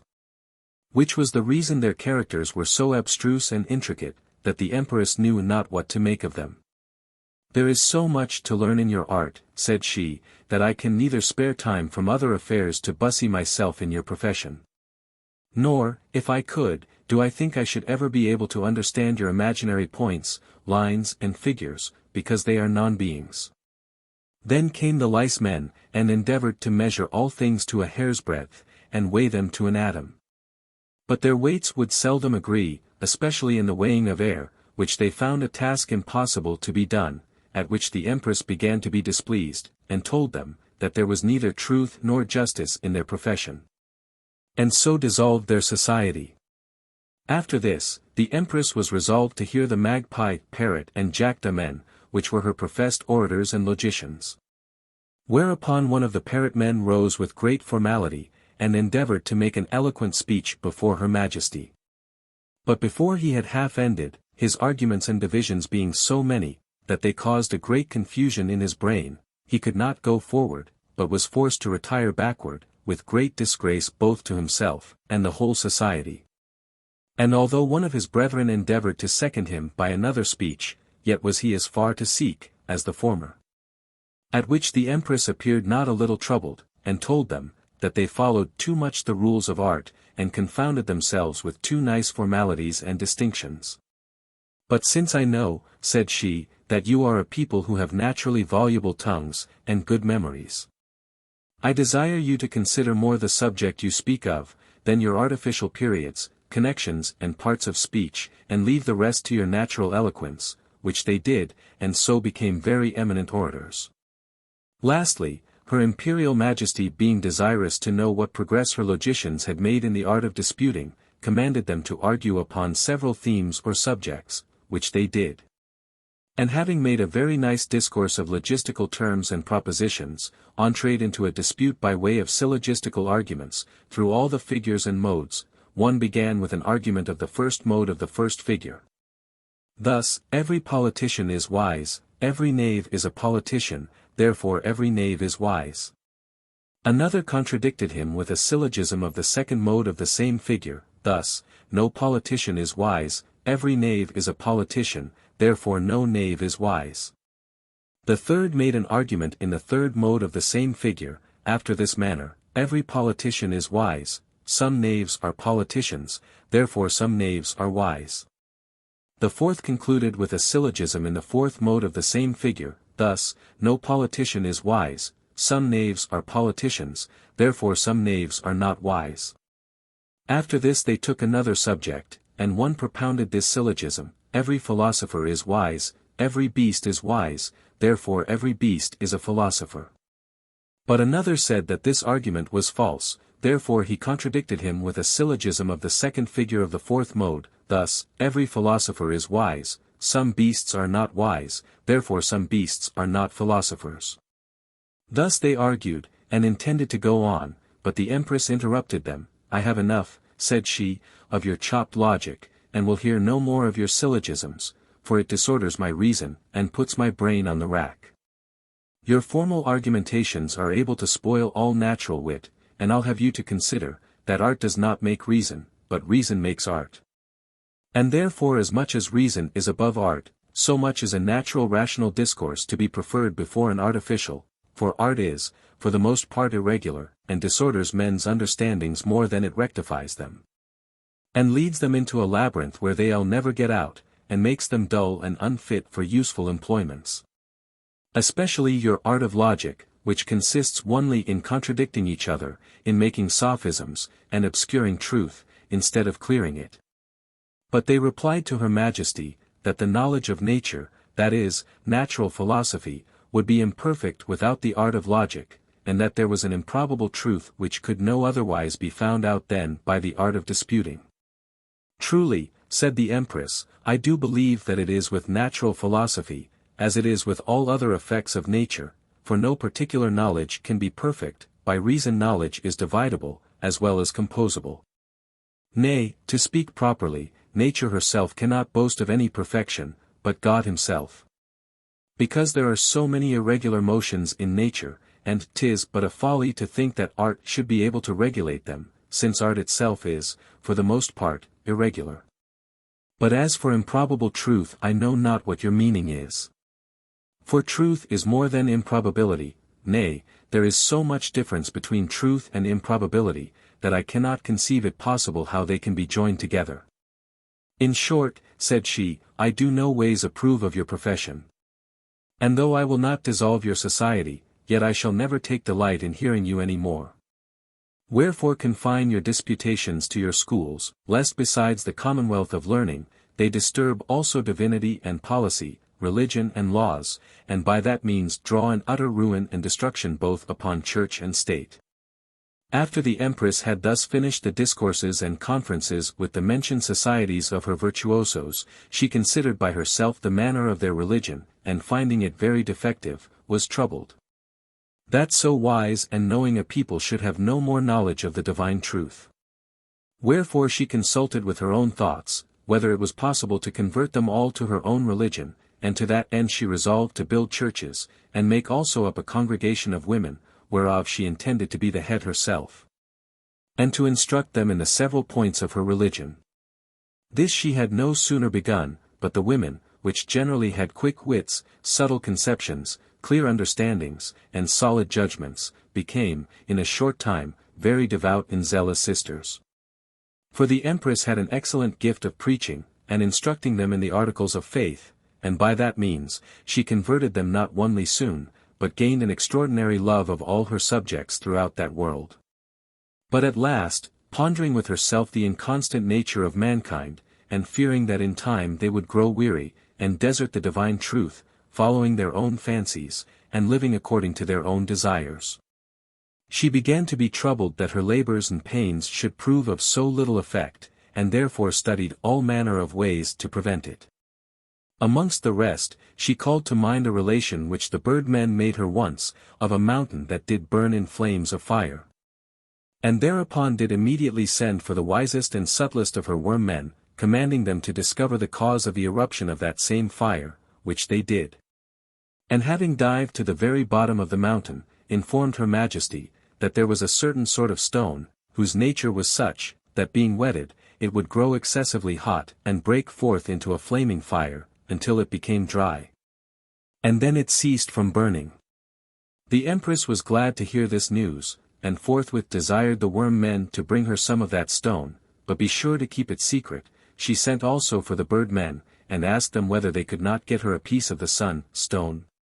They answered, that it was impossible, unless they did spoil or lessen the light of the world, but, said they, if it please your Majesty, we can demolish one of the numerous stars of the sky, which the world will never miss. The Empress was very well satisfied with this proposal, and having thus employed these two sorts of men, in the meanwhile builded two chapels one above another, the one she lined throughout with diamonds, both roof, walls and pillars. But the other she resolved to line with the star stone, the fire stone she placed upon the diamond lining, by reason fire has no power on diamonds. And when she would have that chapel where the fire stone was, appear all in flame, she had by the means of artificial pipes, water conveyed into it, which by turning the cock, did, as out of a fountain, spring over all the room. And as long as the fire stone was wet, the chapel seemed to be all in a flaming fire. The other chapel, which was lined with the star stone, did only cast a splendorous and comfortable light. Both the chapels stood upon pillars, just in the middle of a round cloister, which was dark as night. Neither was there any other light within them, but what came from the fire and star stone, and being everywhere open, allowed to all that were within the compass of the cloister, a free prospect into them. Besides, they were so artificially contrived, that they did both move in a circle about their own centers, without intermission, contrary ways.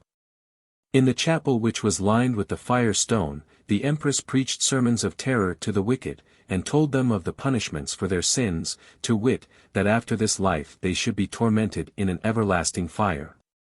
But in the other chapel lined with the star stone, she preached sermons of comfort to those that repented of their sins, and were troubled at their own wickedness, neither did the heat of the flame in the least hinder her.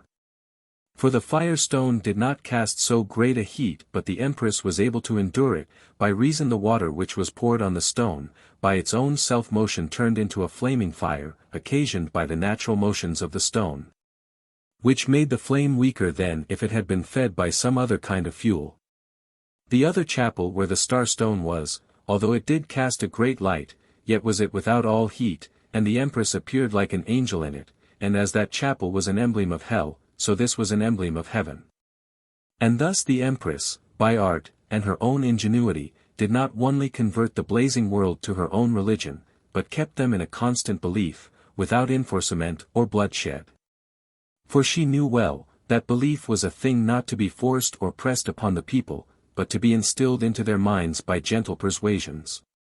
And after this manner she encouraged them also in all other duties and employments, for fear, though it makes people obey, yet does it not last so long, nor is it so sure a means to keep them to their duties, as love.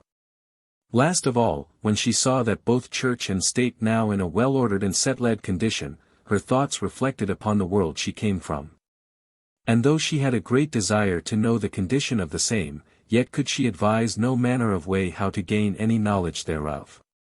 At last, after many serious considerations, she conceived that it was impossible to be done by any other means, than by the help of immaterial spirits. Wherefore she made a convocation of the most learned, witty and ingenious of all the forementioned sorts of men, and desired to know of them, whether there were any immaterial spirits in their world. First, she inquired of the worm men, whether they had perceived some within the earth. They answered her Majesty, that they never knew of any such creatures, for whatsoever did dwell within the earth, said they, was embodied and material. Then she asked the fly men, whether they had observed any in the air. For you having numerous eyes, said she, will be more able to perceive them, than any other creatures. To which they answered her Majesty, that although spirits, being immaterial, could not be perceived by the worm men in the earth, yet they perceived that such creatures did lodg in the vehicles of the air. Then the Empress asked, whether they could speak to them, and whether they did understand each other. The flymen answered, that those spirits were always clothed in some sort or other of material garments. Which garments were their bodies, made, for the most part, of air, and when occasion served, they could put on any other sort of substances, but yet they could not put these substances into any form or shape, as they pleased.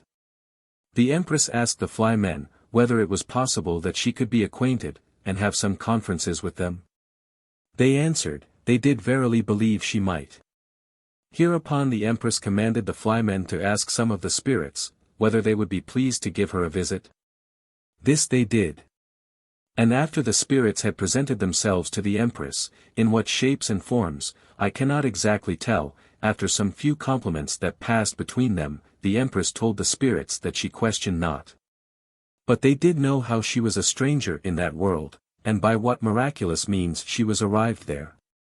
And since she had a great desire to know the condition of the world she came from, her request to the spirits was, to give her some information thereof, especially of those parts of the world where she was born, bred, and educated.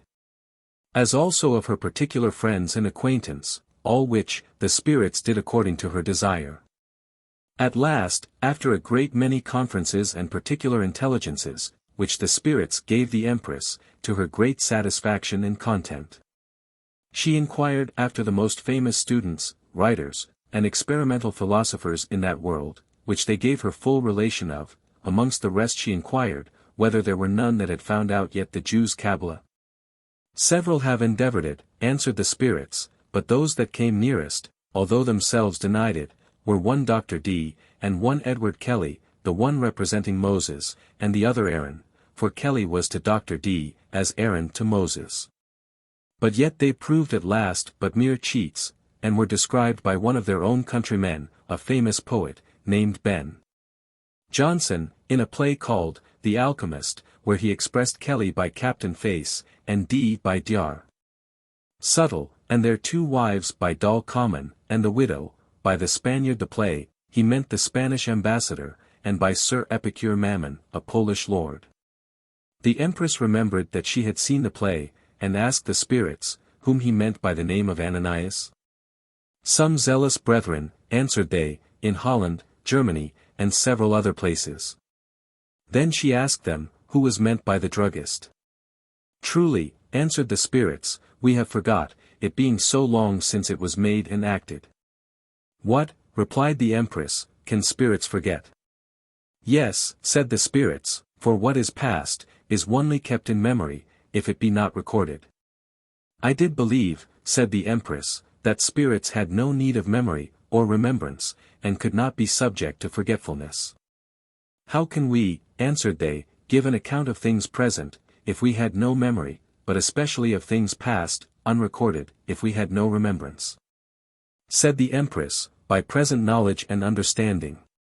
The spirits answered, that present knowledge and understanding was of actions or things present, not of past. But, said the Empress, you know what is to come, without memory or remembrance. And therefore you may know what is past without memory and remembrance.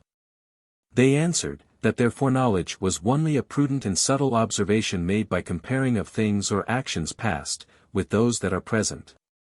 And that remembrance was nothing else but a repetition of things or actions past. Then the Empress asked the spirits, whether there was a threefold Kabbalah. They answered, Dee and Kelly made but a twofold Kabbalah, to wit, of the Old and New Testament, but others might not only make 2 or 3, but 60 Kabbahs, if they pleased. The Empress asked, whether it was a traditional, or merely a scriptural, or whether it was a literal, philosophical, or moral Kabbalah. Some, answered they, did believe it merely traditional, others scriptural, some literal, and some metaphorical, but the truth is, said they, 'twas partly one, and partly the other. As partly a traditional, partly a scriptural, partly literal, partly metaphorical. The Empress asked further, whether the Kabbalah was a work only of natural reason, or of divine inspiration. Many, said the spirits, that write Kabbahs pretend to divine inspirations, but whether it be so, or not, it does not belong to us to judge.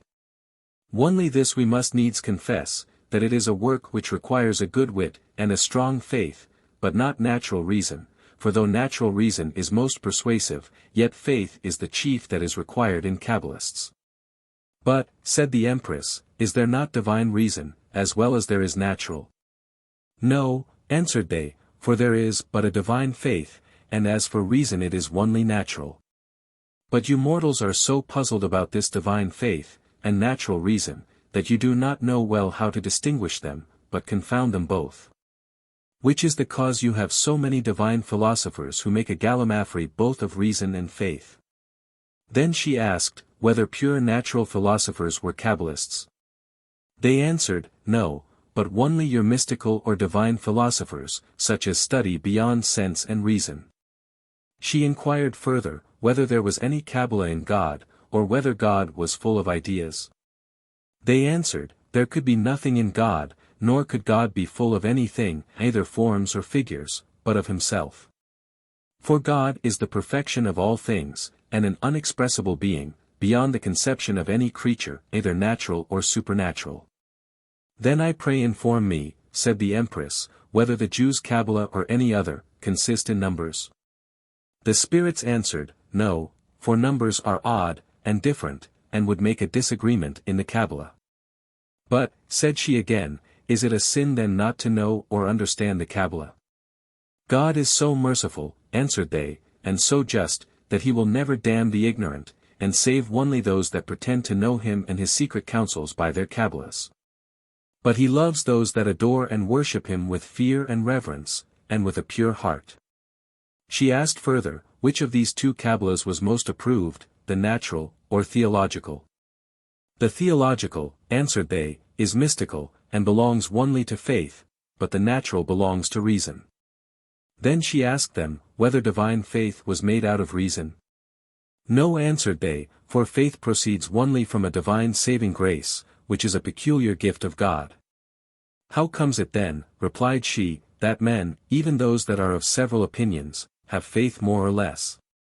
A natural belief, answered they, is not a divine faith. But, proceeded the Empress, how are you sure that God cannot be known? The several opinions you mortals have of God, answered they, are sufficient witnesses thereof. Well then, replied the Empress, leaving this inquisitive knowledge of God, I pray inform me, whether you spirits give motion to natural bodies? No, answered they, but, on the contrary, natural material bodies give spirits motion. For we spirits, being incorporeal, have no motion but from our corporeal vehicles, so that we move by the help of our bodies, and not the bodies by our help, for pure spirits are immovable. If this be so, replied the Empress, how comes it then that you can move so suddenly at a vast distance? They answered, that some sorts of matter were more pure, rare, and consequently more light and agile than others. And this was the reason for their quick and sudden motions. Then the Empress asked them, whether they could speak without a body, or bodily organs. No, said they, nor could we have any bodily sense, but only knowledge. She asked, whether they could have knowledge without body. Not a natural, answered they, but a supernatural knowledge, which is a far better knowledge than a natural. Then she asked them, whether they had a general or universal knowledge. They answered, single or particular created spirits have not, for not any creature, but God himself, can have an absolute and perfect knowledge of all things. The Empress asked them further, whether spirits had inward and outward parts. No, answered they, for parts only belong to bodies, not to spirits. Again, she asked them, whether their vehicles were living bodies. They are self-moving bodies, answered they, and therefore they must needs be living. For nothing can move itself, without it hath life. Then, said she, it must necessarily follow, that this living, self-moving body gives motion to the spirit, and not the spirit motion to the body, as its vehicle. You say very true, answered they, and we told you this before. Then the Empress asked them, of what forms of matter those vehicles were. They said they were of several different forms, some gross and dense, and others more pure, rare, and subtle. If you be not material, said the Empress, how can you be generators of all creatures? We are no more, answered they, the generators of material creatures, than they are the generators of us spirits. Then she asked, whether they did leave their vehicles. No, answered they, for we being incorporeal, cannot leave or quit them, but our vehicles do change into several forms and figures, according as occasion requires. Then the Empress desired the spirits to tell her, whether man was a little world. They answered, that if a fly or worm was a little world, then man was so too. She asked again, whether our forefathers had been as wise, as men were at present, and had understood sense and reason, as well as they did now. They answered, that in former ages they had been as wise as they are in this present, nay, wiser. For, said they, many in this age do think their forefathers have been fools, by which they prove themselves to be such. The Empress asked further, whether there was any plastic power in nature. Truly, said the spirits, plastic power is a hard word, and signifies no more than the power of the corporeal, figurative motions of nature. After this, the Empress desired the spirits to inform her where the paradise was, whether it was in the midst of the world as a center of pleasure, or whether it was the whole world, or a peculiar world by itself, as a world of life, and not of matter, or whether it was mixed, as a world of living animal creatures. They answered, that paradise was not in the world she came from, but in that world she lived in at present. And that it was the very same place where she kept her court, and where her palace stood, in the midst of the imperial city. The Empress asked further, whether in the beginning and creation of the world, all beasts could speak. They answered, that no beasts could speak, but only those sorts of creatures which were fish-men, bear-men, worm-men, and the like, which could speak in the first age, as well as they do now. She asked again, whether they were none of those spirits that fright Adam out of the paradise, at least caused him not to return thither again. They answered they were not. Then she desired to be informed, whither Adam fled when he was driven out of the paradise. Out of this world, said they, you are now Empress of, into the world you came from. If this be so, replied the Empress, then surely those Kabbalists are much out of their story, who believe the paradise to be a world of life only, without matter, for this world, though it be most pleasant and fruitful, yet it is not a world of mere immaterial life, but a world of living, material creatures.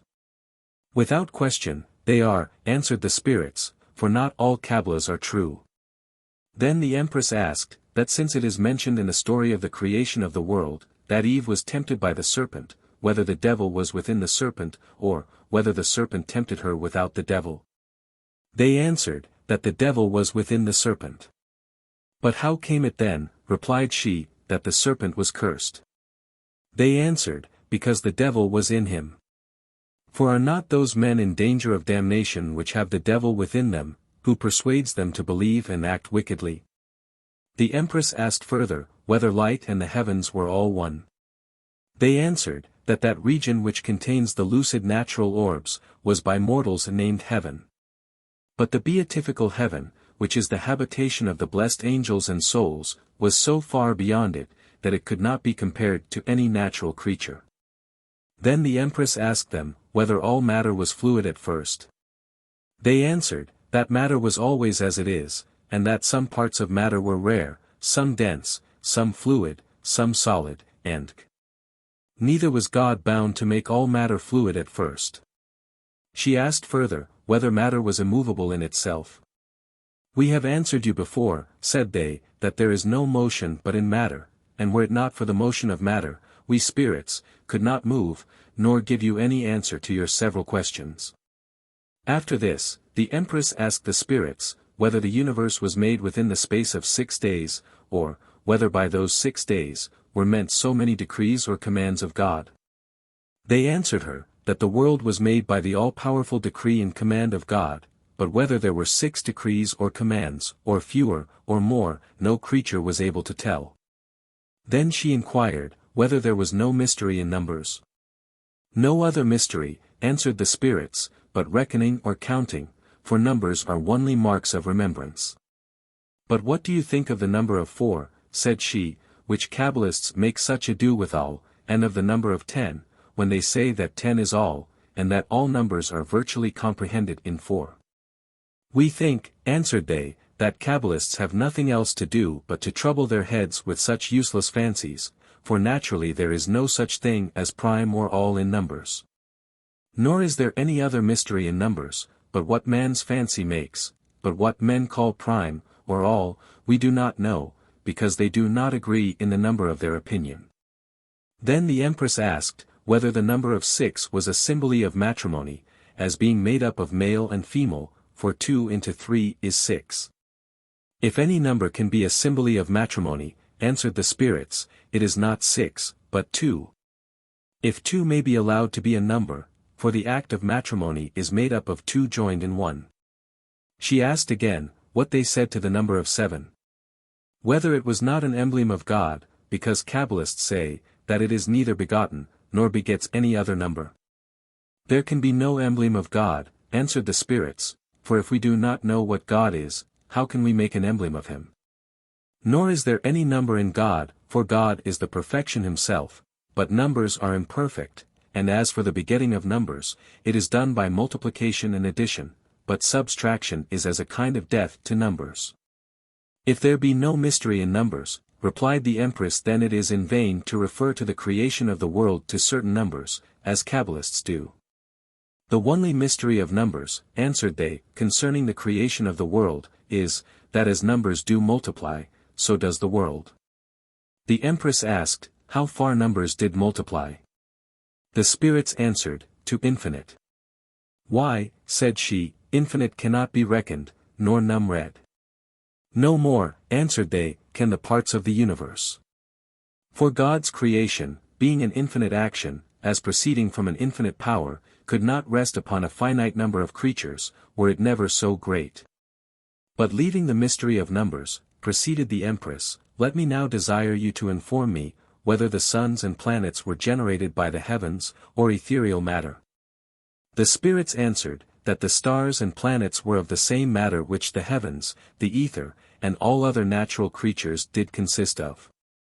But whether they were generated by the heavens or ether, they could not tell. If they be, said they are not like their parents.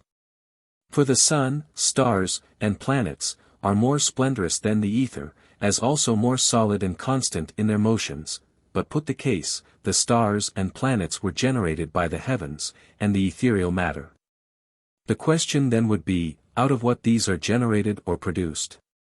If these be created out of nothing, and not generated out of something, then it is probable the sun, stars and planets are so too. Nay, it is more probable of the stars, and planets, than of the heavens, or the fluid ether, by reason the stars and planets seem to be further off from mortality, than the particular parts of the ether. For no doubt but the parts of the ethereal matter, alter into several forms, which we do not perceive of the stars and planets. The Empress asked further, whether they could give her information of the three principles of man, according to the doctrine of the Platonists, as first of the intellect, spirit, or divine light. 2. Of the soul of man herself, and 3. Of the image of the soul, that is, her vital operation on the body. The spirits answered, that they did not understand these three distinctions, but that they seemed to corporeal sense and reason, as if they were three several bodies, or three several corporeal actions. However, said they are intricate conceptions of irregular fancies. If you do not understand them, replied the Empress, how shall human creatures do then? Many, both of your modern and ancient philosophers, answered the spirits, endeavor to go beyond sense and reason, which makes them commit absurdities, for no corporeal creature can go beyond sense and reason. No, not we spirits, as long as we are in our corporeal vehicles. Then the Empress asked them, whether there were any atheists in the world. The spirits answered, that there were no more atheists than what Kabbalists make. She asked them further, whether spirits were of a globous or round figure. They answered, that figure belonged to body, but they being immaterial, had no figure. She asked again, whether spirits were not like water or fire. They answered, that water and fire was material, were it the purest and most refined that ever could be, nay, were it above the heavens, but we are no more like water or fire, said they, than we are like earth. But our vehicles are of several forms, figures and degrees of substances. Then she desired to know, whether their vehicles were made of air. Yes, answered the spirits, some of our vehicles are of thin air. Then I suppose, replied the Empress, that those airy vehicles, are your corporeal summer suits. She asked further, whether the spirits had not ascending and descending motions, as well as other creatures. They answered, that properly there was no ascension or descension in infinite nature, but only in relation to particular parts, and as for us spirits, said they, we can neither ascend nor descend without corporeal vehicles. Nor can our vehicles ascend or descend, but according to their several shapes and figures, for there can be no motion without body. The Empress asked them further, whether there was not a world of spirits, as well as there is of material creatures. No, answered they, for the word world implies a quantity or multitude of corporeal creatures, but we being immaterial, can make no world of spirits. Then she desired to be informed when spirits were made. We do not know, answered they, how and when we were made, nor are we much inquisitive after it, nay, if we did, it would be no benefit, neither for us, nor for you mortals to know it. The Empress replied, that Kabbalists and divine philosophers said, men's rational souls were immaterial, and stood as much in need of corporeal vehicles, as spirits did. If this be so, answered the spirits, then you are hermaphrodites of nature. But your Kabbalists are mistaken, for they take the purest and subtlest parts of matter, for immaterial spirits. Then the Empress asked, when the souls of mortals went out of their bodies, whether they went to heaven or hell, or whether they remained in airy vehicles. God's justice and mercy, answered they, is perfect, and not imperfect. But if you mortals will have vehicles for your souls, and a place that is between heaven and hell, it must be purgatory, which is a place of purification, for which action fire is more proper than air. And so the vehicles of those souls that are in purgatory, cannot be airy, but fiery, and after this rate there can be but 4 places for human souls to be in, viz. heaven, hell, purgatory, and this world. But as for vehicles, they are but fancies, not real truths. Then the Empress asked them, where heaven and hell was? Your Savior Christ, answered the spirits, has informed you, that there is heaven and hell, but he did not tell you what, nor where they are. Wherefore it is too great a presumption for you mortals to inquire after it. If you do but strive to get into heaven, it is enough, though you do not know where or what it is, for it is beyond your knowledge and understanding. I am satisfied, replied the Empress, and asked further, whether there were any figures or characters in the soul. They answered, where there was no body, there could be no figure. Then she asked them, whether spirits could be naked? And whether they were of a dark, or a light color? As for our nakedness, it is a very odd question, answered the spirits, and we do not know what you mean by a naked spirit, for you judge of us as of corporeal creatures. And as for color, said they, it is according to our vehicles, for color belongs to body, and as there is no body that is colorless, so there is no color that is bodiless.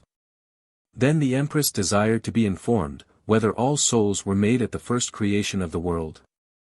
We know no more, answered the spirits, of the origin of humane souls, than we know of ourselves. She asked further, whether humane bodies were not burthensome to humane souls. They answered, that bodies made souls active, as giving them motion, and if action was troublesome to souls, then bodies were so too.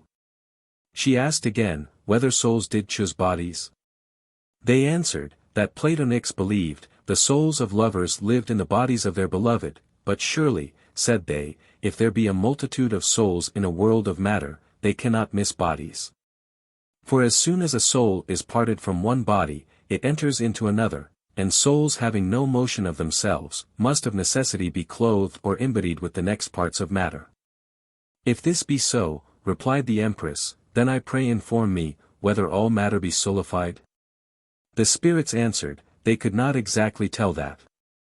But if it was true, that matter had no other motion but what came from a spiritual power, and that all matter was moving, then no soul could quit a body, but she must, of necessity, enter into another soulified body. And then there would be two immaterial substances in one body. The Empress asked, whether it was not possible that there could be two souls in one body. As for immaterial souls, answered the spirits, it is impossible. For there cannot be two immaterials in one inanimate body, by reason they want parts, and place, being bodiless, but there may be numerous material souls in one composed body, by reason every material part has a material natural soul.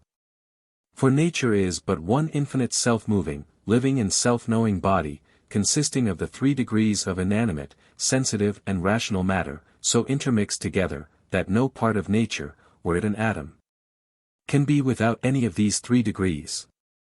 The sensitive is the life, the rational the soul, and the inanimate part, the body of infinite nature. The Empress was very well satisfied with this answer, and asked further, whether souls did not give life to bodies.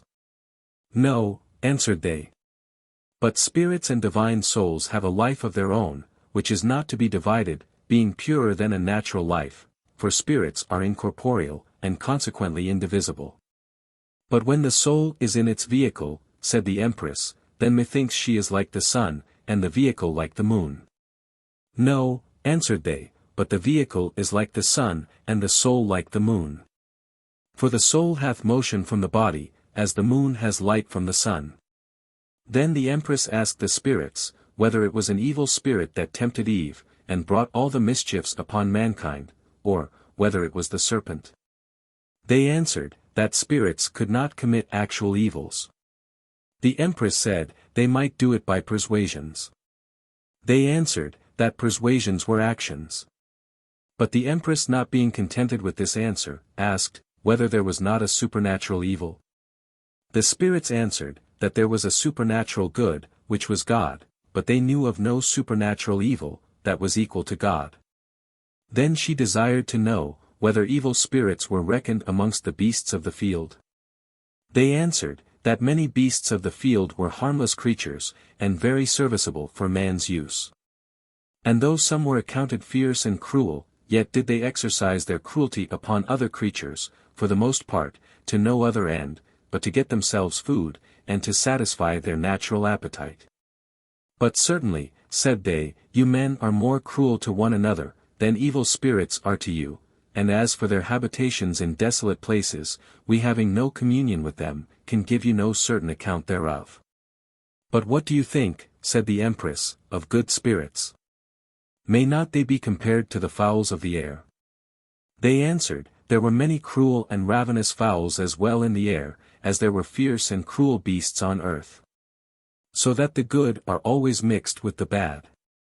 She asked further, whether the fiery vehicles were a heaven, or a hell, or at least a purgatory to the souls.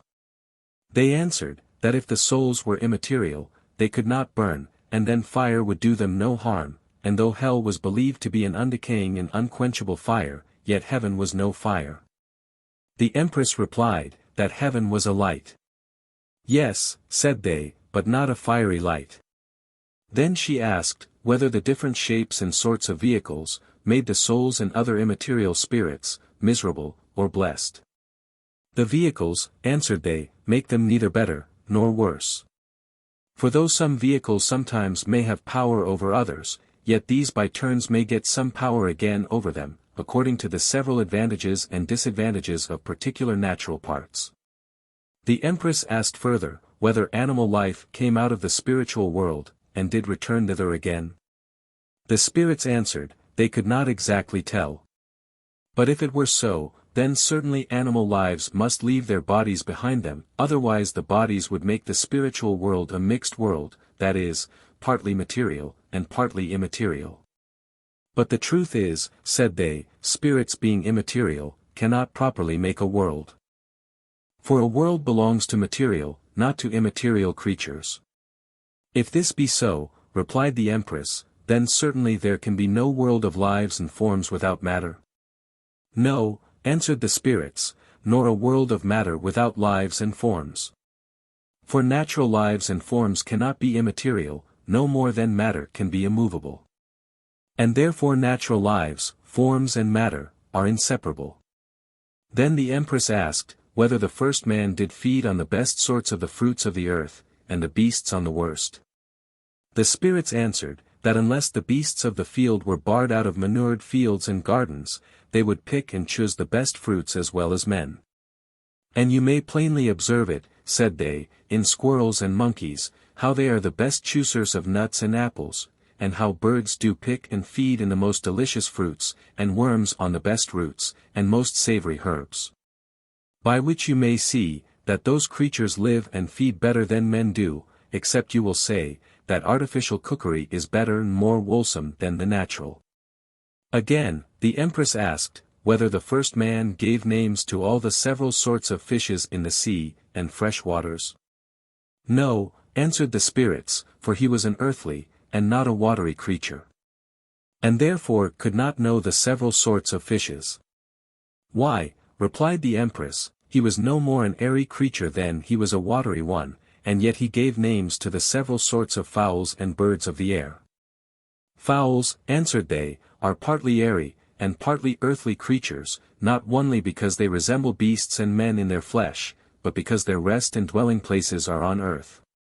For they build their nests, lay their eggs, and hatch their young, not in the air, but on the earth. Then she asked, whether the first man did give names to all the various sorts of creatures that live on the earth. Yes, answered they, to all those that were presented to him, or he had knowledge of, that is, to all the prime sorts, but not to every particular, for of mankind, said they, there were but two at first, and as they did increase, so did their names. But, said the Empress, who gave the names to the several sorts of fish?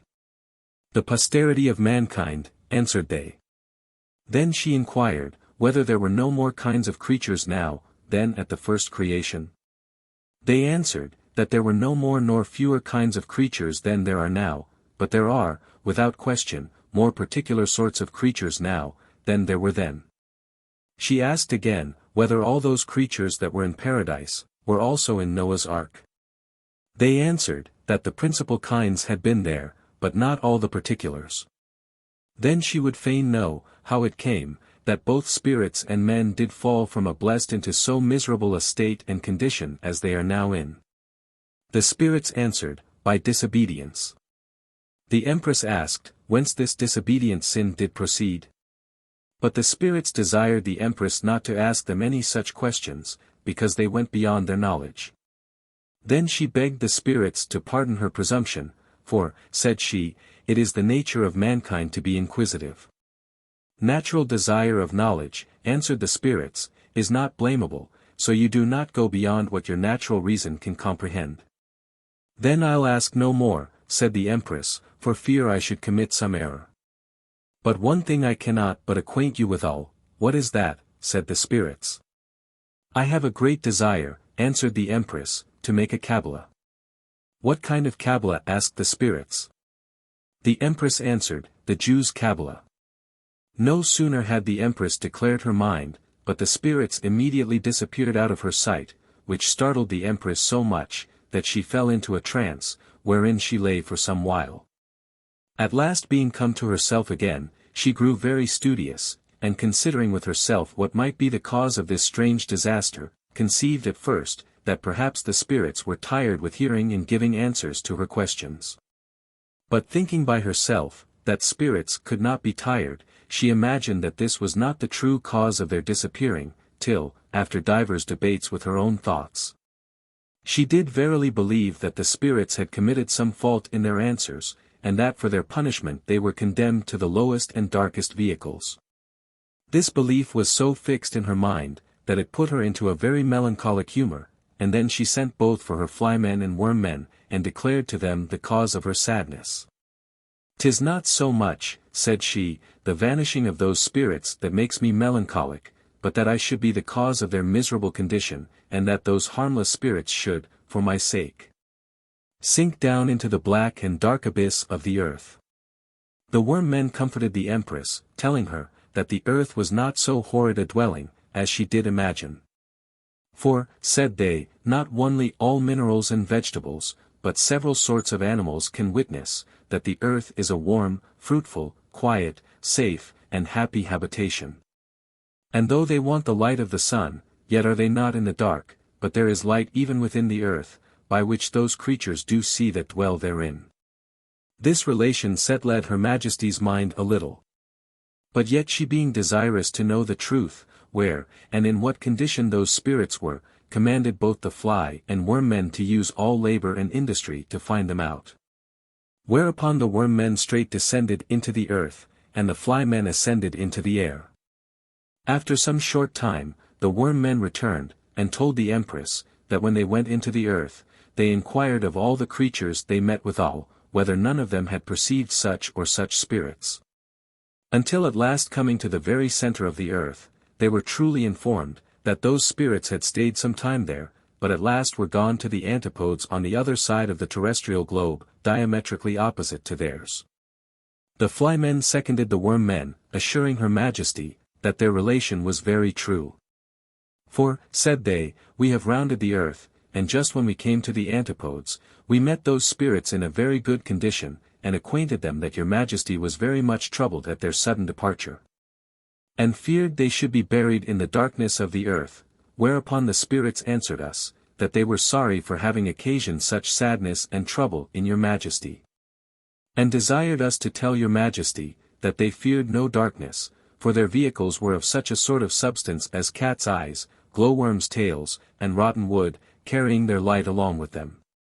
And that they were ready to do your Majesty what service they could, in making your Kabbalah.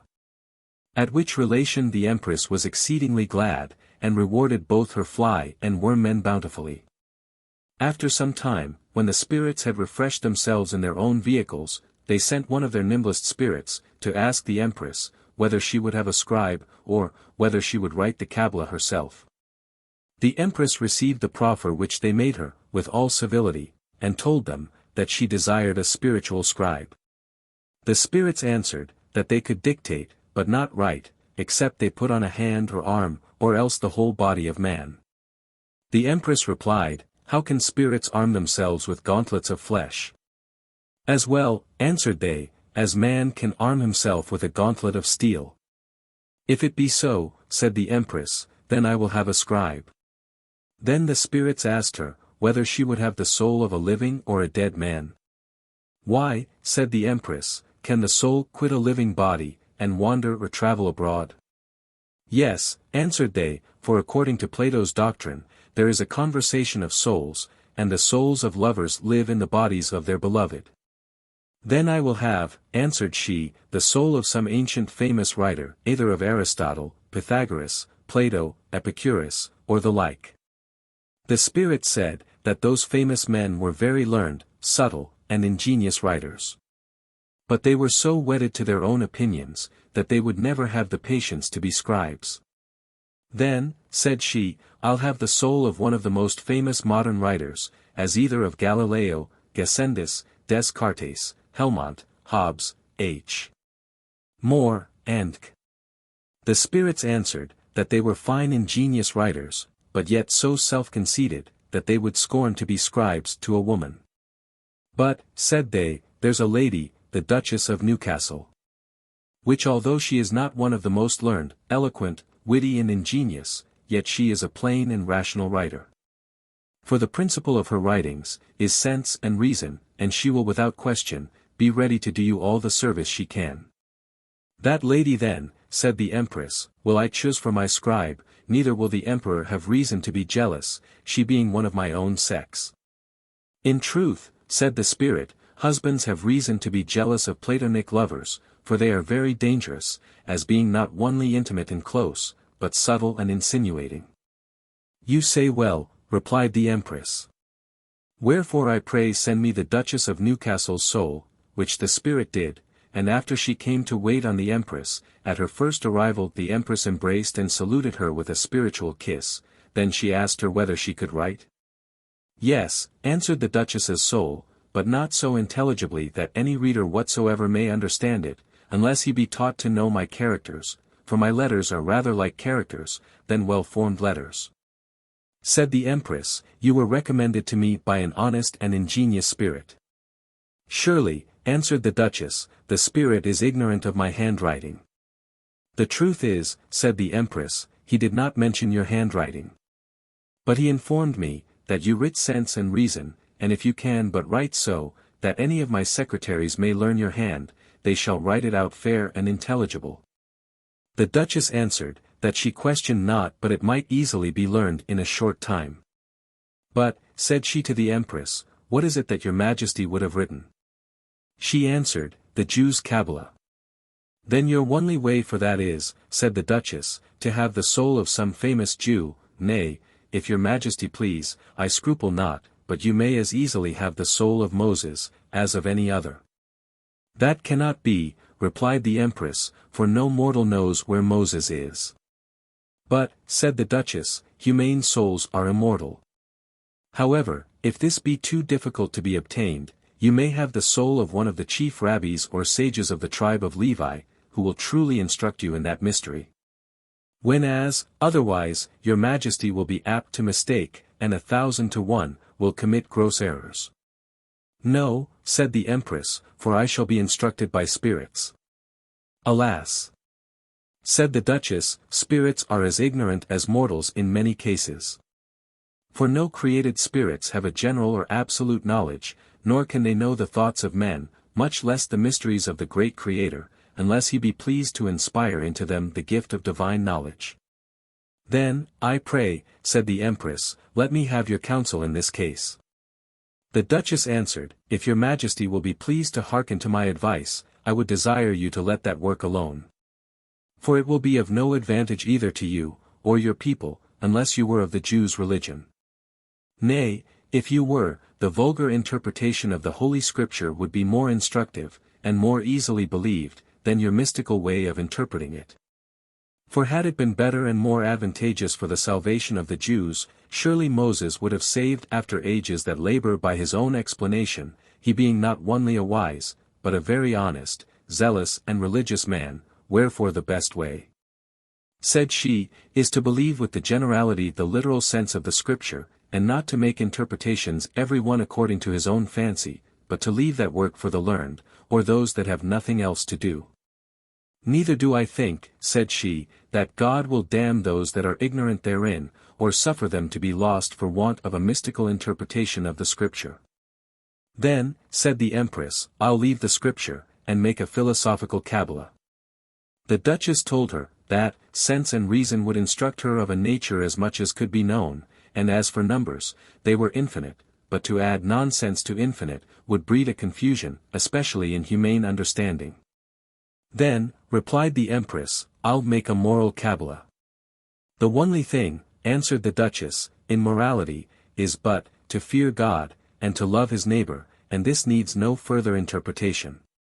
But then I'll make a political cabala, said the Empress. The Duchess answered, that the chief and only ground in government, was but reward and punishment, and required no further cabala. But, said she, if your Majesty were resolved to make a cabala, I would advise you, rather to make a poetical or romancical cabala, wherein you may use metaphors, allegories, similitudes, and interpret them as you please. With that the Empress thanked the Duchess, and embracing her soul, told her she would take her counsel. She made her also her favorite, and kept her sometime in that world. And by this means the Duchess came to know and give this relation of all that passed in that rich, populous, and happy world. And after some time the Empress gave her leave to return to her husband and kindred into her native world, but upon condition, that her soul should visit her now and then. Which she did, and truly their meeting did produce such an intimate friendship between them, that they became platonic lovers, although they were both females. One time, when the Duchess her soul was with the Empress, she seemed to be very sad and melancholy, at which the Empress was very much troubled, and asked her the reason of her melancholic humor. Truly, said the Duchess to the Empress, for between dear friends there's no concealment, they being like several parts of one united body, my melancholy proceeds from an extreme ambition. The Empress asked, what the height of her ambition was. The Duchess answered, that neither she herself, nor no creature in the world was able to know either the height, depth, or breadth of her ambition, but said she, my present desire is, that I would be a great princess. The Empress replied, so you are, for you are a princess of the 4th or 5th degree, for a duke or duchess is the highest title or honor that a subject can arrive to, as being the next to a king's title. And as for the name of a prince of princess, it belongs to all that are adopted to the crown, so that those that can add a crown to their arms, are princes, and therefore a duke is a title above a prince. For example, the Duke of Savoy, the Duke of Florence, the Duke of Lorraine, as also kings' brothers, are not called by the name of princes, but dukes, this being the higher title. 'Tis true, answered the Duchess, unless it be kings' eldest sons, and they are created princes. Yes, replied the Empress, but no sovereign does make a subject equal to himself, such as kings' eldest sons partly are, and although some dukes be sovereigns, yet I have heard that a prince by his title is sovereign. By reason the title of a prince is more a title of honor, than of sovereignty. For, as I said before, it belongs to all that are adopted to the crown. Well, said the Duchess, setting aside this dispute, my ambition is, that I would fain be as you are, that is, an empress of a world, and I shall never be at quiet until I be one. I love you so well, replied the Empress, that I wish with all my soul, you had the fruition of your ambitious desire, and I shall not fail to give you my best advice how to accomplish it. The best informers are the immaterial spirits, and they'll soon tell you, whether it be possible to obtain your wish. But, said the Duchess, I have little acquaintance with them, for I never knew any before the time you sent for me. They know you, replied the Empress. For they told me of you, and were the means and instrument of your coming hither, wherefore I'll confer with them, and inquire whether there be not another world, whereof you may be Empress as well as I am of this. No sooner had the Empress said this, but some immaterial spirits came to visit her, of whom she inquired, whether there were but 3 worlds in all, to wit, the blazing world where she was in, the world which she came from, and the world where the Duchess lived. The spirits answered, that there were more numerous worlds than the stars which appeared in these 3 mentioned worlds. Then the Empress asked, whether it was not possible that her dearest friend the Duchess of Newcastle, might be Empress of one of them. Although there be numerous, nay, infinite worlds, answered the spirits, yet none is without government. But is none of these worlds so weak, said she, that it may be surprised or conquered? The spirits answered, that Lucian's world of lights, had been for some time in a snuff, but of late years one Helmont had got it, who since he was emperor of it, had so strengthened the immortal parts thereof with mortal outworks, as it was for the present impregnable. Said the Empress, if there be such an infinite number of worlds, I am sure, not only my friend, the Duchess, but any other might obtain one. Yes, answered the spirits, if those worlds were uninhabited.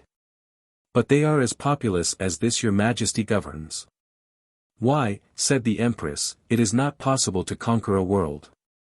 No, answered the spirits, but, for the most part, conquerors seldom enjoy their conquest, for they being more feared than loved, most commonly come to an untimely end. If you will but direct me, said the Duchess to the spirits, which world is easiest to be conquered, her majesty will assist me with means, and I will trust to fate and fortune. For I had rather die in the adventure of noble achievements, than live in obscure and sluggish security, since by one, I may live in a glorious fame, and by the other I am buried in oblivion. The spirits answered, that the lives of fame were like other lives, for some lasted long, and some died soon. "'Tis true," said the Duchess, "but yet the shortest-lived fame lasts longer than the longest life of man."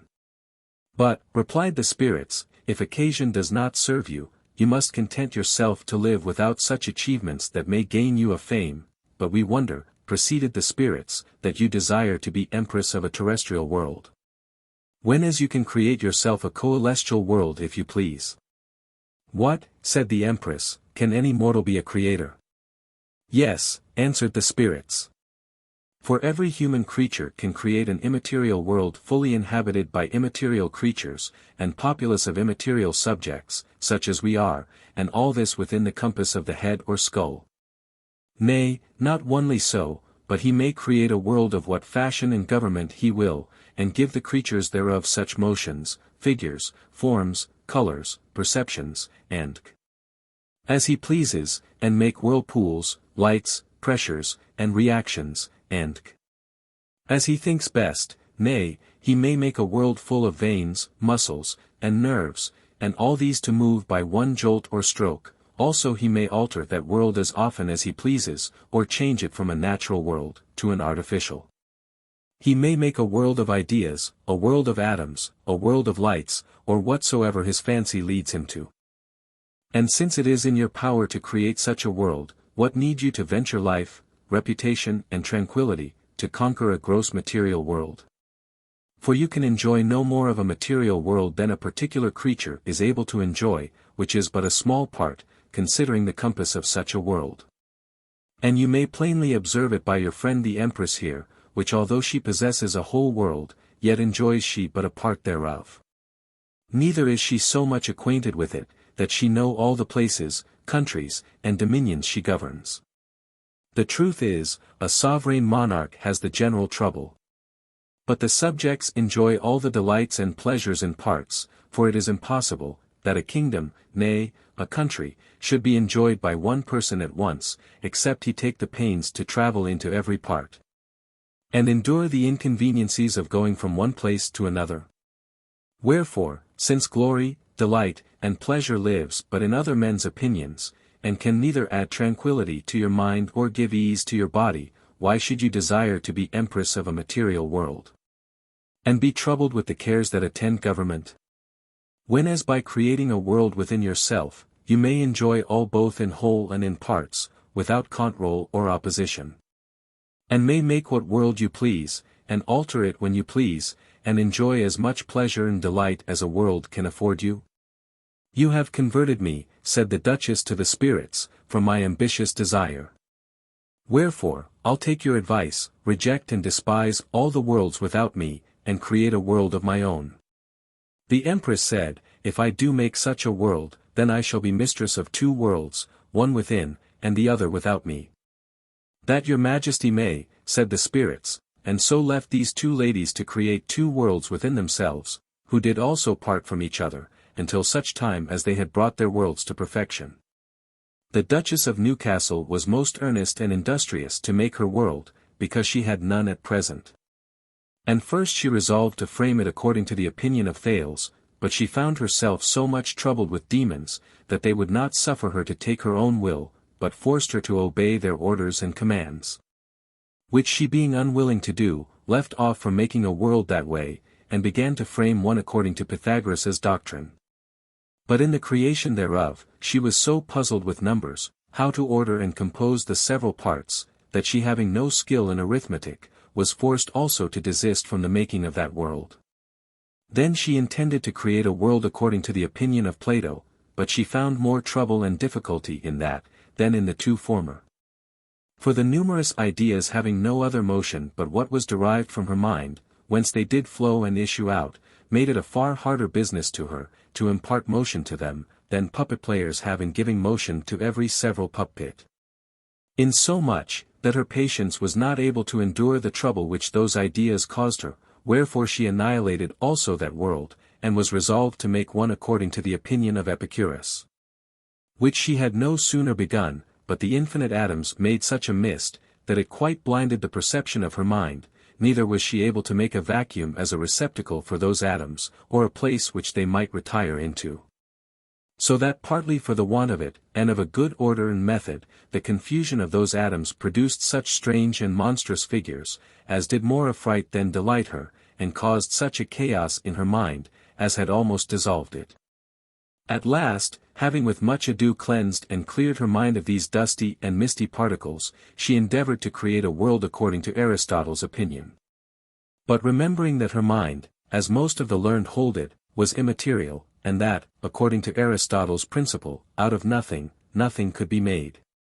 She was forced also to desist from that work, and then she fully resolved, not to take any more patterns from the ancient philosophers, but to follow the opinions of the moderns. And to that end, she endeavored to make a world according to Descartes' opinion. But when she had made the ethereal globules, and set them a-moving by a strong and lively imagination, her mind became so dizzy with their extraordinary swift turning round, that it almost put her into a swoon. For her thoughts, but their constant tottering, did so stagger, as if they had all been drunk, wherefore she dissolved that world, and began to make another, according to Hobbes's opinion. But when all the parts of this imaginary world came to press and drive each other, they seemed like a company of wolves that worry sheep, or like so many dogs that hunt after hares. And when she found a reaction equal to those pressures, her mind was so squeezed together, that her thoughts could neither move forward or backward, which caused such an horrible pain in her head, that although she had dissolved that world, yet she could not, without much difficulty, settle her mind, and free it from that pain which those pressures and reactions had caused in it. At last, when the Duchess saw that no patterns would do her any good in the framing of her world, she was resolved to make a world of her own invention, and this world was composed of sensitive and rational self-moving matter. Indeed, it was composed only of the rational, which is the subtlest and purest degree of matter.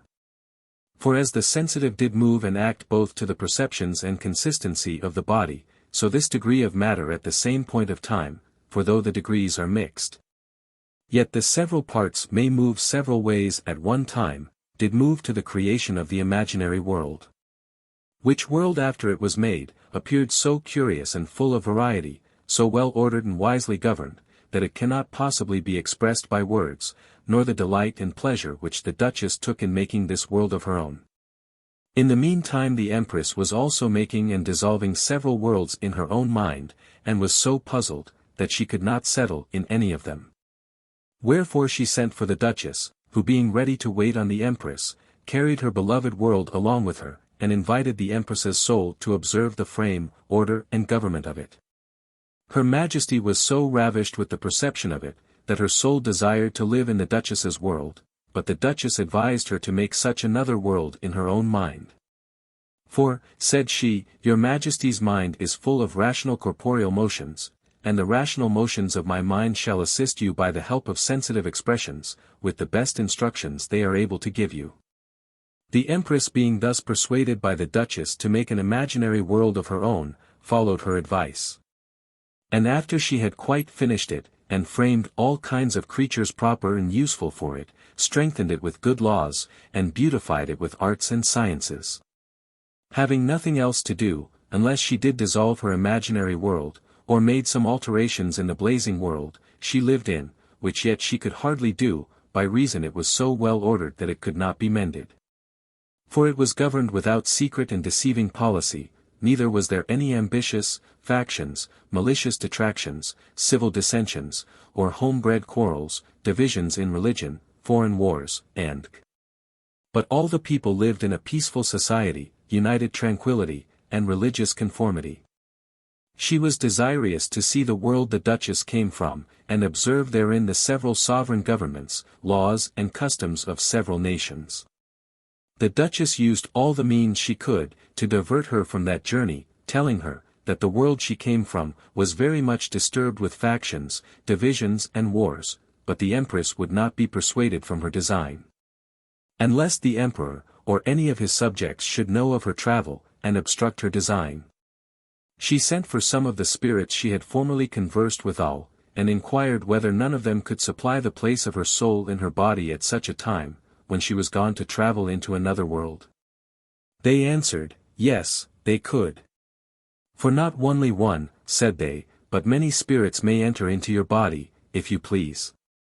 The Empress replied, she desired but one spirit to be viceroy of her body in the absence of her soul, but it must be an honest and ingenious spirit. And if it was possible, a female spirit. The spirits told her, that there was no difference of sexes amongst them. But, said they, we will choose an honest and ingenious spirit, and such a one as shall so resemble your soul, that neither the Emperor, nor any of his subjects, although the most divine, shall know whether it be your own soul or not, which the Empress was very glad at, and after the spirits were gone, asked the Duchess, how her body was supplied in the absence of her soul. Who answered her Majesty, that her body, in the absence of her soul, was governed by her sensitive and rational corporeal motions. Thus those two female souls travelled together as lightly as two thoughts into the Duchess her native world. And, which is remarkable, in a moment viewed all the parts of it, and all the actions of all the creatures therein. Especially did the Empress's soul take much notice of the several actions of humane creatures in all the several nations and parts of that world, and wondered that for all there were so many several nations, governments, laws, religions, opinions, and they should all yet so generally agree in being ambitious, proud, self-conceited, vain, prodigal, deceitful, envious, malicious, unjust, revengeful, irreligious, factious, and she did also admire, that not any particular state, kingdom or commonwealth, was contented with their own shares, but endeavored to encroach upon their neighbors, and that their greatest glory was in plunder and slaughter. And yet their victories less than their expenses, and their losses more than their gains.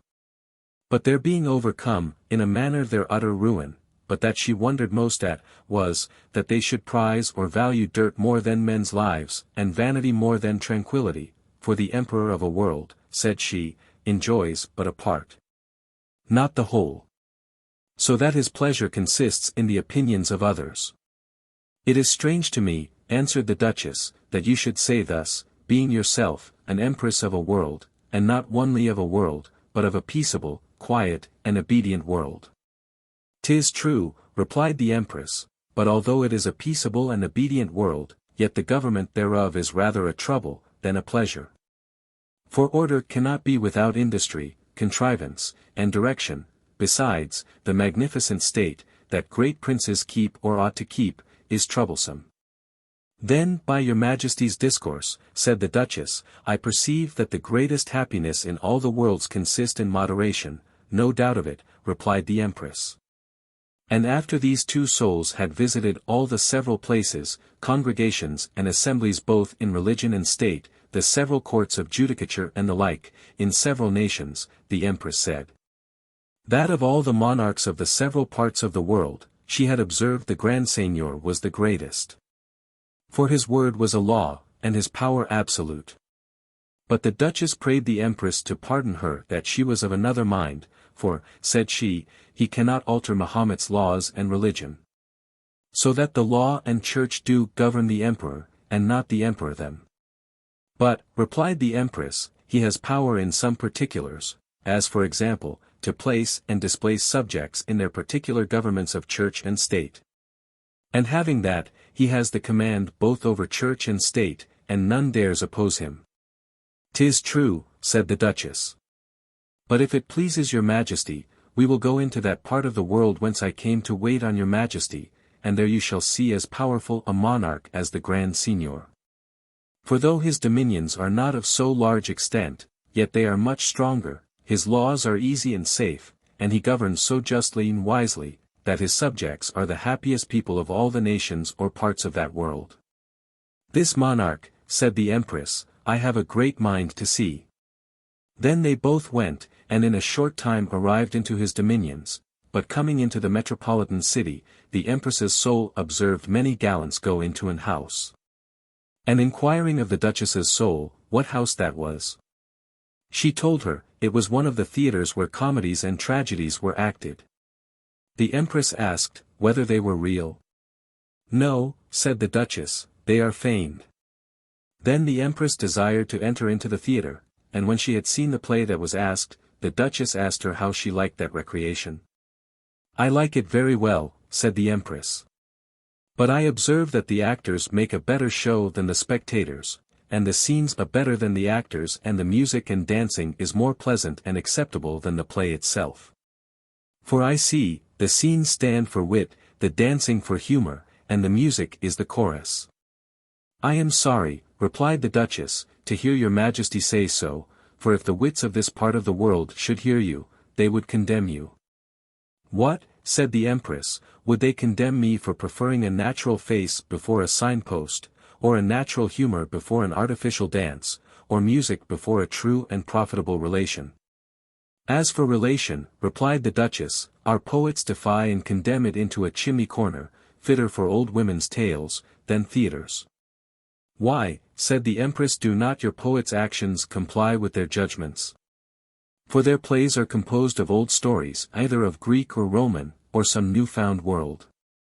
The Duchess answered Her Majesty, that it was true, that all or most of their plays were taken out of old stories. But yet they had new actions, which being joined to old stories, together with the addition of new prologues, scenes, music and dancing, made new plays. After this, both the souls went to the court, where all the royal family was together, attended by the chief of the nobles of their dominions, which made a very magnificent show. And when the soul of the Empress viewed the king and queen, she seemed to be in amaze, which the Duchess's soul perceiving, asked the Empress how she liked the king, the queen, and all the royal race.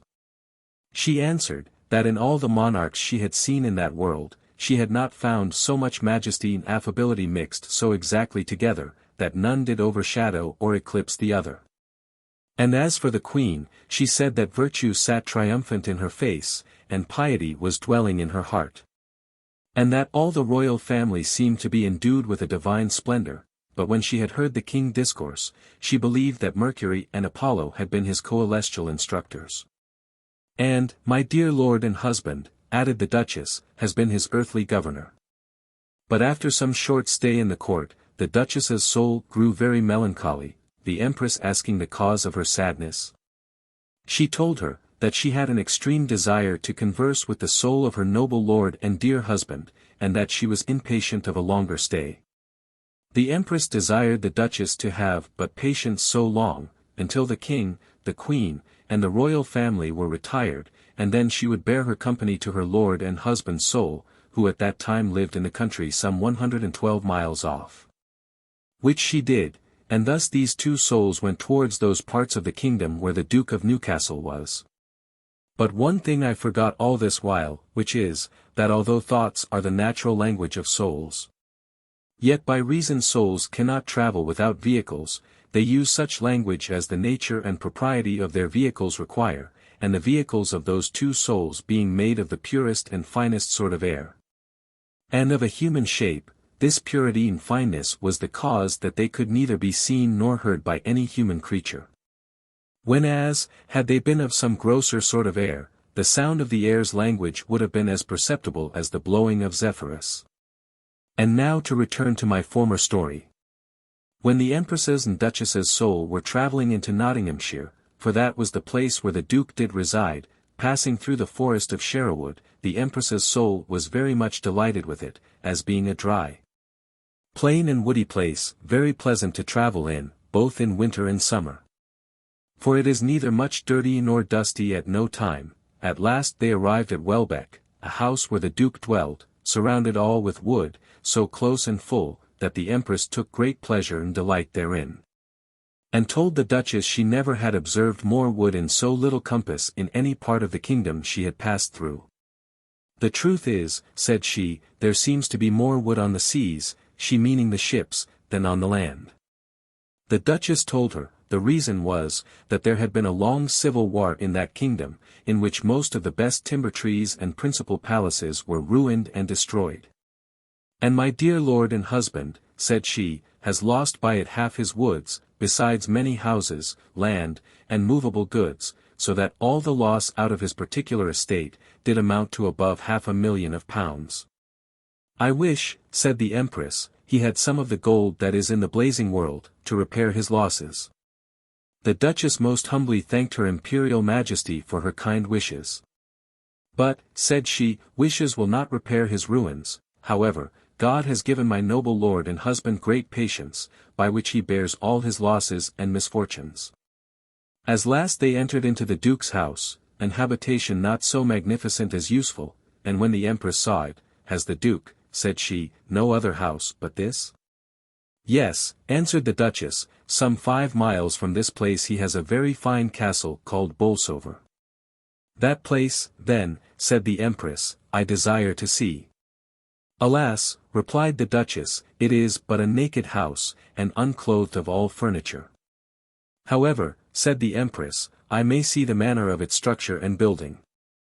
"That you may," replied the Duchess, and as they were thus discoursing, the Duke came out of the house into the court, to see his horses of manage. Whom when the Duchess's soul perceived, she was so overjoyed, that her aerial vehicle became so splendorous, as if it had been enlightened by the sun, by which we may perceive, that the passions of souls or spirits can alter their bodily vehicles. Then these 2 lady spirits went close to him, but he could not perceive them.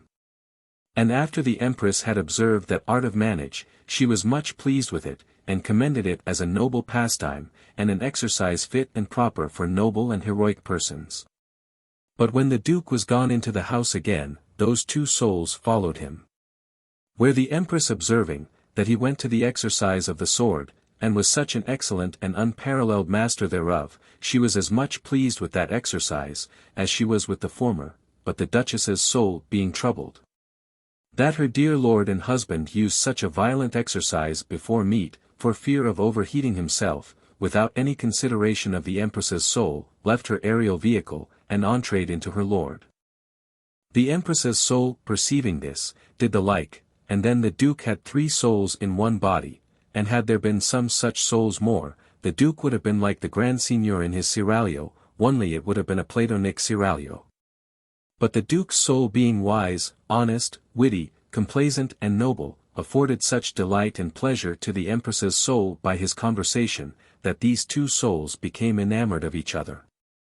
Which the Duchess's soul perceiving, grew jealous at first, but then considering that no adultery could be committed amongst Platonic lovers, and that Platonism was divine, as being derived from divine Plato, cast forth of her mind that idea of jealousy. Then the conversation of these 3 souls was so pleasant, that it cannot be expressed. For the Duke's soul entertained the Empress's soul with scenes, songs, music, witty discourses, pleasant recreations, and all kinds of harmless sports, so that the time passed away faster than they expected. At last a spirit came and told the Empress, that although neither the Emperor or any of his subjects knew that her soul was absent, yet the Emperor's soul was so sad and melancholy for want of his own beloved soul, that all the imperial court took notice of it. Wherefore he advised the Empress's soul to return into the blazing world, into her own body she left there. Which both the Duke's and Duchess's soul was very sorry for, and wished that, if it had been possible, the Empress's soul might have stayed a longer time with them, but seeing it could not be otherwise, they pacified themselves. But before the Empress returned into the blazing world, the Duchess desired a favour of her, to wit, that she would be pleased to make an agreement between her noble lord and Fortune. "Why," said the Empress, "are they enemies?"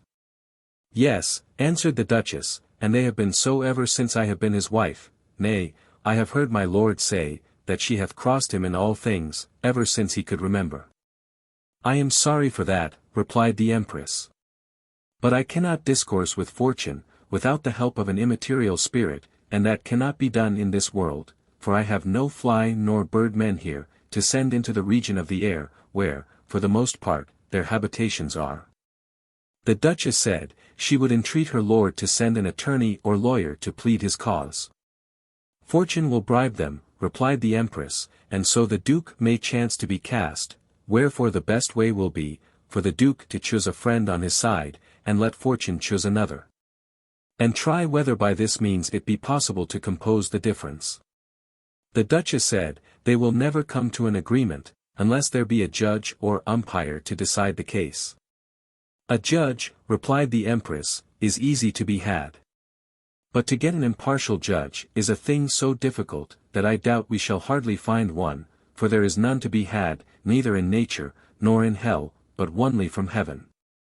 And how to get such a divine and celestial judge, I cannot tell, nevertheless, if you will go along with me into the blazing world, I'll try what may be done. 'Tis my duty, said the Duchess, to wait on your Majesty, and I shall most willingly do it, for I have no other interest to consider. Then the Duchess spake to the Duke concerning the difference between him and Fortune, and how it was her desire that they might be friends. The Duke answered, that for his part he had always with great industry sought her friendship, but as yet he could never obtain it, for she had always been his enemy. However, said he, I'll try and send my two friends, Prudence and Honesty, to plead my cause. Then these two friends went with the Duchess and the Empress into the blazing world. For it is to be observed, that they are somewhat like spirits, because they are immaterial, although their actions are corporeal. And after their arrival there, when the Empress had refreshed herself and rejoiced with the Emperor, she sent her flymen for some of the spirits, and desired their assistance, to compose the difference between Fortune and the Duke of Newcastle. But they told her Majesty, that Fortune was so inconstant, that although she would perhaps promise to hear their cause pleaded, yet it was 1,000 to 1, whether she would ever have the patience to do it, nevertheless. Upon her Majesty's request, they tried their utmost, and at last prevailed with Fortune so far, that she chose folly and rashness, for her friends, but they could not agree in choosing a judge. Until at last, with much ado, they concluded, that truth should hear, and decide the cause. Thus all being prepared, and the time appointed, both the Empress and Duchess's soul went to hear them plead. And when all the immaterial company was met, Fortune standing upon a golden globe, made this following speech. Noble friends, we are met here to hear a cause pleaded concerning the difference between the Duke of Newcastle, and myself. And though I am willing upon the persuasions of the ambassadors of the Empress, the immaterial spirits, to yield to it, yet it had been fit, the Duke's soul should be present also, to speak for herself. But since she is not here, I shall declare myself to his wife, and his friends, as also to my friends, especially the Empress, to whom I shall chiefly direct my speech. First, I desire your Imperial Majesty may know, that this Duke who complains or exclaims so much against me, hath been always my enemy, for he has preferred honesty and prudence before me, and slighted all my favors. Nay, not only thus, but he did fight against me, and preferred his innocence before my power. His friends' honesty and prudence, said he most scornfully, are more to be regarded, than inconstant Fortune, who is only a friend to fools and knaves. For which neglect and scorn, whether I have not just reason to be his enemy, your Majesty may judge yourself. After Fortune had thus ended her speech, the Duchess's soul rose from her seat, and spake to the immaterial assembly in this manner. Noble friends, I think it fit, by your leave, to answer Lady Fortune in the behalf of my noble lord and husband. Since he is not here himself. And since you have heard her complaint concerning the choice my lord made of his friends, and the neglect and disrespect he seemed to cast upon her. Give me leave to answer, that, first concerning the choice of his friends, he has proved himself a wise man in it. And as for the disrespect and rudeness her ladyship accuses him of, I dare say he is so much a gentleman, that I am confident he would never slight, scorn or disrespect any of the female sex in all his lifetime. But was such a servant and champion for them, that he ventured life and estate in their service. But being of an honest, as well as an honorable nature, he could not trust Fortune with that which he preferred above his life, which was his reputation, by reason Fortune did not side with those that were honest and honorable, but renounced them. And since he could not be of both sides, he chose to be of that which was agreeable both to his conscience, nature and education, for which choice Fortune did not only declare herself his open enemy, but fought with him in several battles. Nay, many times, hand to hand, at last, she being a powerful princess, and as some believe, a deity, overcame him, and cast him into a banishment, where she kept him in great misery, ruined his estate, and took away from him most of his friends. Nay, even when she favoured many that were against her, she still frowned on him. All which he endured with the greatest patience, and with that respect to Lady Fortune, that he did never in the least endeavour to disoblige any of her favourites, but was only sorry that he, an honest man, could find no favour in her court. And since he did never injure any of those she favoured, he neither was an enemy to her ladyship, but gave her always that respect and worship which belonged to her power and dignity. And is still ready at any time honestly and prudently to serve her. He only begs, her ladyship would be his friend for the future, as she hath been his enemy in times past. As soon as the Duchess's speech was ended, folly and rashness started up, and both spake so thick and fast at once, that not only the assembly, but themselves were not able to understand each other, at which Fortune was somewhat out of countenance. And commanded them either to speak singly, or be silent, but Prudence told her ladyship, she should command them to speak wisely, as well as singly. Otherwise, said she, it were best for them not to speak at all, which Fortune resented very ill, and told Prudence, she was too bold. And then commanded Folly to declare what she would have made known, but her speech was so foolish, mixed with such nonsense, that none knew what to make of it, besides, it was so tedious, that Fortune bid her to be silent. And commanded Rashness to speak for her, who began after this manner. Great Fortune. The Duchess of Newcastle has proved herself, according to report, a very proud and ambitious lady, in presuming to answer you her own self, in this noble assembly without your command, in a speech wherein she did not only contradict you, but preferred honesty and prudence before you.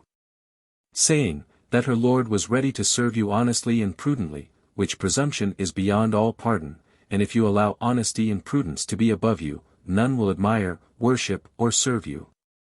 But you will be forced to serve yourself, and will be despised, neglected and scorned by all. And from a deity, become a miserable, dirty, begging mortal in a churchyard porch, or nobleman's gate, wherefore to prevent such disasters, fling as many misfortunes and neglects on the Duke and Duchess of Newcastle, and their 2 friends, as your power is able to do. Otherwise prudence and honesty will be the chief and only moral deities of mortals. Rashness having thus ended her speech, Prudence rose and declared herself in this manner. Beautiful truth, great Fortune, and you the rest of my noble friends. I am come a great and long journey in the behalf of my dear friend the Duke of Newcastle, not to make more wounds, but, if it be possible, to heal those that are made already. Neither do I presume to be a deity. But my only request is, that you would be pleased to accept of my offering, I being an humble and devout supplicant, and since no offering is more acceptable to the gods, than the offering of peace. In order to that, I desire to make an agreement between Fortune, and the Duke of Newcastle. Thus she spake, and as she was going up started Honesty, for she has not always so much discretion as she ought to have, and interrupted Prudence. I came not here, said she, to hear Fortune flattered, but to hear the cause decided between Fortune and the Duke, neither came I hither to speak rhetorically and eloquently, but to propound the case plainly and truly. And I'll have you know, that the Duke, whose cause we argue, was and is my foster son, for I Honesty bred him from his childhood, and made a perpetual friendship betwixt him and gratitude, charity and generosity. And put him to school to Prudence, who taught him wisdom, and informed him in the rules of temperance, patience, justice, and the like. Then I put him into the University of Honor, where he learned all honorable qualities, arts, and sciences. Afterward I sent him to travel through the world of actions, and made observation his governor, and in those his travels, he contracted a friendship with experience.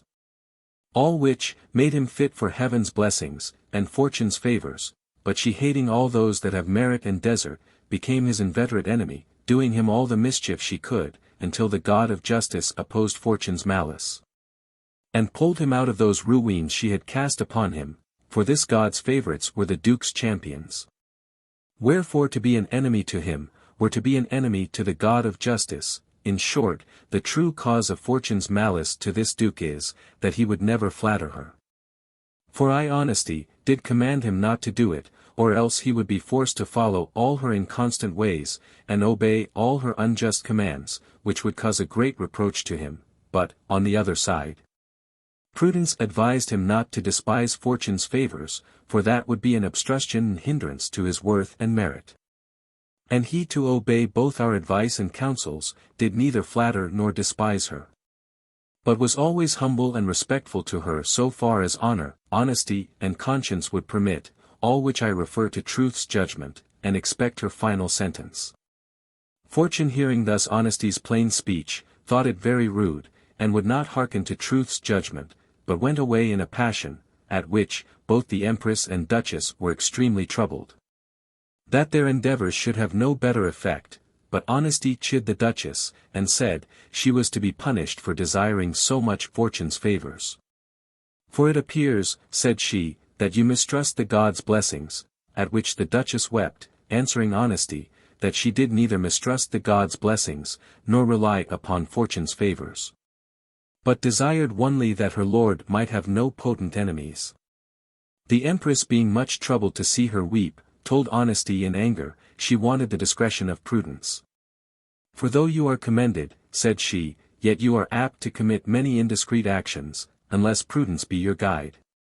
At which reproof Prudence smiled, and honesty was somewhat out of countenance. But they soon became very good friends, and after the Duchess's soul had stayed some time with the Empress in the blazing world, she begged leave of her to return to her lord and husband. Which the Empress granted her, upon condition she should come and visit her as often as conveniently she could, promising that she would do the same to the Duchess.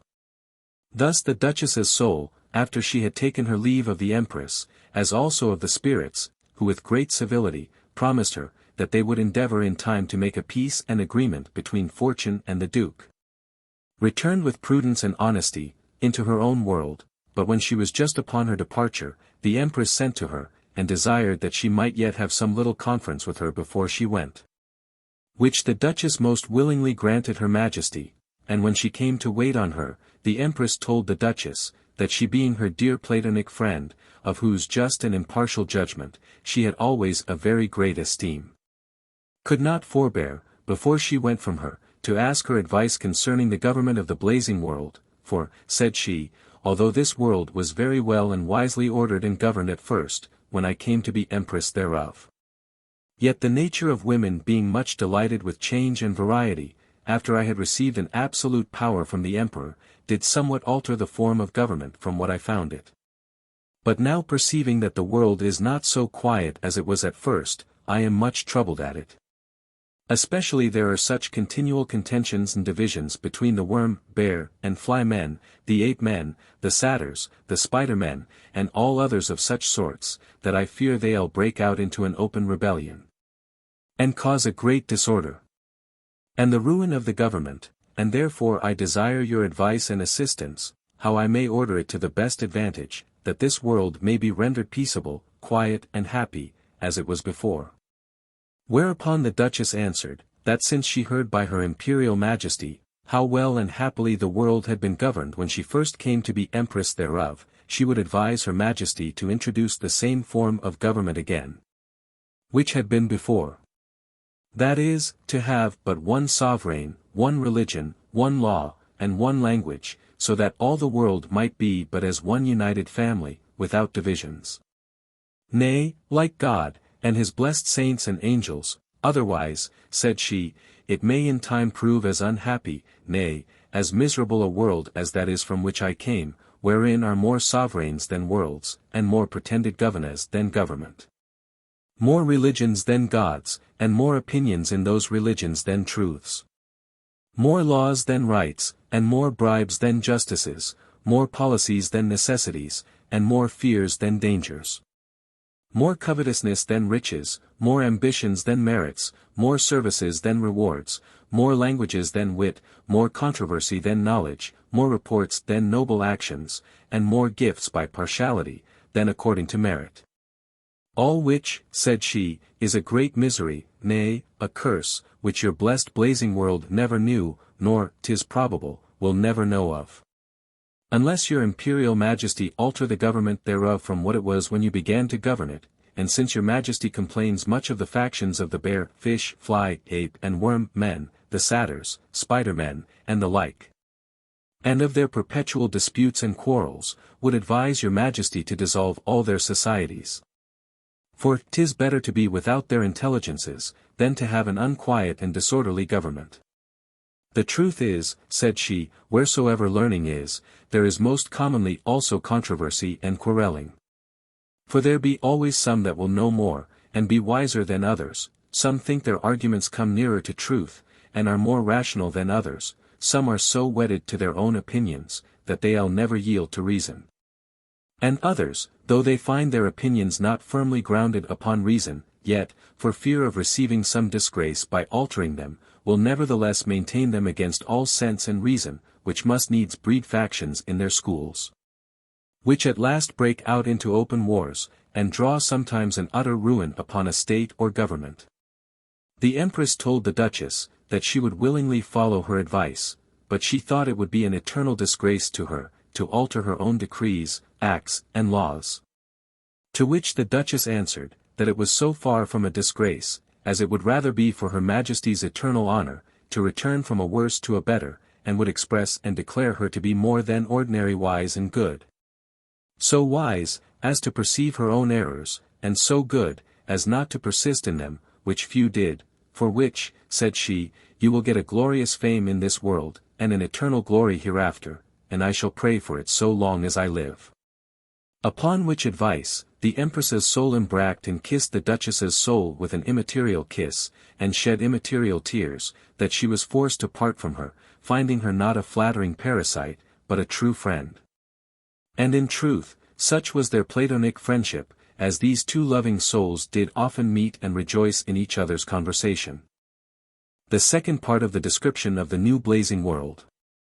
The Empress having now ordered and set led her government to the best advantage and quiet of her blazing world, lived and reigned most happily and blessedly. And received oftentimes visits from the immaterial spirits, who gave her intelligence of all such things as she desired to know, and they were able to inform her of. One time they told her, how the world she came from, was embroiled in a great war. And that most parts or nations thereof made war against that kingdom which was her native country, where all her friends and relations did live. At which the Empress was extremely troubled. Insomuch that the Emperor perceived her grief by her tears, and examining the cause thereof, she told him that she had received intelligence from the spirits, that that part of the world she came from, which was her native country, was like to be destroyed by numerous enemies that made war against it.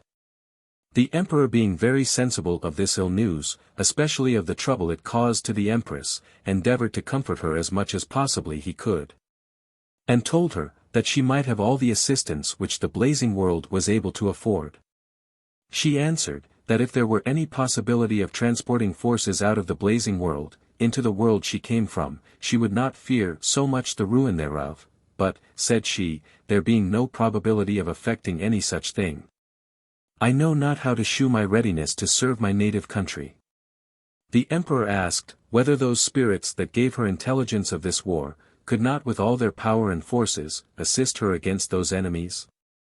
She answered, that spirits could not arm themselves, nor make any use of artificial arms or weapons. For their vehicles were natural bodies, not artificial. Besides, said she, the violent and strong actions of war, will never agree with immaterial spirits, for immaterial spirits cannot fight, nor make trenches, fortifications, and the like. But, said the Emperor, their vehicles can, especially if those vehicles be men's bodies, they may be serviceable in all the actions of war. Alas, replied the Empress, that will never do. For first, said she, it will be difficult to get so many dead bodies for their vehicles, as to make up a whole army, much more to make many armies to fight with so many several nations. Nay, if this could be, yet it is not possible to get so many dead and undissolved bodies in one nation. And for transporting them out of other nations, it would be a thing of great difficulty and improbability, but put the case, said she, all these difficulties could be overcome. Yet there is one obstruction or hindrance which can no ways be avoided, for although those dead and undissolved bodies did all die in 1 minute of time, yet before they could rendezvous, and be put into a posture of war, to make a great and formidable army, they would stink and dissolve. And when they came to a fight, they would moulder into dust and ashes, and so leave the purer immaterial spirits naked, nay, were it also possible, that those dead bodies could be preserved from stinking and dissolving. Yet the souls of such bodies would not suffer immaterial spirits to rule and order them, but they would enter and govern them themselves, as being the right owners thereof, which would produce a war between those immaterial souls and the immaterial spirits in material bodies. All which would hinder them from doing any service in the actions of war, against the enemies of my native country. You speak reason, said the emperor, and I wish with all my soul I could advise any manner or way, that you might be able to assist it. But you having told me of your dear Platonic friend the Duchess of Newcastle and of her good and profitable counsels, I would desire you to send for her soul, and confer with her about this business. The Empress was very glad of this motion of the Emperor, and immediately sent for the soul of the said Duchess, which in a minute waited on her Majesty. Then the Empress declared to her the grievance and sadness of her mind, and how much she was troubled and afflicted at the news brought her by the immaterial spirits, desiring the Duchess, if possible, to assist her with the best counsel she could, that she might shew the greatness of her love and affection which she bore to her native country. Whereupon the Duchess promised her Majesty to do what lay in her power, and since it was a business of great importance, she desired some time to consider of it, for, said she, great affairs require deep considerations, which the Empress willingly allowed her. And after the Duchess had considered some little time, she desired the Empress to send some of her sirens or mere men, to see what passages they could find out of the blazing world, into the world she came from. For, said she, if there be a passage for a ship to come out of that world into this, then certainly there may also a ship pass thorough the same passage out of this world into that. Hereupon the mere or fishmen were sent out, who being many in number, employed all their industry, and did swim several ways. At last having found out the passage, they returned to the Empress, and told her, that as their blazing world had but one emperor, one government, one religion, and one language, so there was but one passage into that world, which was so little, that no vessel bigger than a packet-boat could go thorough. Neither was that passage always open, but sometimes quite frozen up. At which relation both the Empress and Duchess seemed somewhat troubled, fearing that this would perhaps be an hindrance or obstruction to their design. At last the Duchess desired the Empress to send for her shipwrights, and all her architects, which were giants. Who being called, the Duchess told them how some in her own world had been so ingenious, as to contrive ships that could swim under water, and asked, whether they could do the like. The giants answered, they had never heard of that invention. Nevertheless, they would try what might be done by art, and spare no labor or industry to find it out. In the meantime, while both the Empress and Duchess were in a serious council, after many debates, the Duchess desired but a few ships to transport some of the bird, worm, and bear men. Alas, said the Empress, what can such sorts of men do in the other world? Especially so few? They will be soon destroyed, for a musket will destroy numbers of birds in one shot. The Duchess said, I desire your Majesty will have but a little patience, and rely upon my advice, and you shall not fail to save your own native country, and in a manner become a mistress of all that world you came from. The Empress, who loved the Duchess as her own soul, did so. The giants returned soon after, and told her Majesty, that they had found out the art which the Duchess had mentioned, to make such ships as could swim under water. Which the Empress and Duchess were both very glad at, and when the ships were made ready, the Duchess told the Empress, that it was requisite that her Majesty should go herself in body, as well as in soul. But I, said she, can only wait on your Majesty after a spiritual manner, that is, with my soul. Your soul, said the Empress, shall live with my soul, in my body, for I shall only desire your counsel and advice. Then said the Duchess, Your Majesty must command a great number of your fishmen to wait on your ships, for you know that your ships are not made for cannons, and therefore are no ways serviceable in war. For though, by the help of your engines, they can drive on, and your fishmen may by the help of chains and ropes, draw them which way they will, to make them go on, or fly back, yet not so as to fight, and though your ships be of gold, and cannot be shot thorough, but only bruised and battered, yet the enemy will assault and enter them, and take them as prizes, wherefore your fishmen must do service instead of cannons. But how, said the Empress, can the fishmen do me service against an enemy, without cannons and all sorts of arms? That is the reason, answered the Duchess, that I would have numbers of fishmen, for they shall destroy all your enemies' ships, before they can come near you. The Empress asked in what manner that could be. Thus, answered the Duchess, Your Majesty must send a number of worm-men to the burning mountains, for you have good store of them in the blazing world, which must get a great quantity of the fire stone, whose property, you know, is that it burns so long as it is wet. And the ships in the other world being all made of wood, they may by that means set them all on fire. And if you can but destroy their ships, and hinder their navigation, you will be mistress of all that world, by reason most parts thereof cannot live without navigation. Besides, said she, the fire stone will serve you instead of light or torches. For you know, that the world you are going into, is dark at nights, especially if there be no moonshine, or if the moon be overshadowed by clouds, and not so full of blazing stars as this world is, which make as great a light in the absence of the sun, as the sun doth when it is present. For that world hath but little blinking stars, which make more shadows than light, and are only able to draw up vapors from the earth, but not to rarefy or clarify them, or to convert them into serene air. This advice of the Duchess was very much approved, and joyfully embraced by the Empress, who forthwith sent her worm-men to get a good quantity of the mentioned fire stone. She also commanded numbers of fishmen to wait on her under water, and bird-men to wait on her in the air, and bear and worm-men to wait on her in ships, according to the Duchess's advice. And indeed the bear-men were as serviceable to her, as the North Star, but the bird-men would often rest themselves upon the deck of the ships. Neither would the Empress, being of a sweet and noble nature, suffer that they should tire or weary themselves by long flights.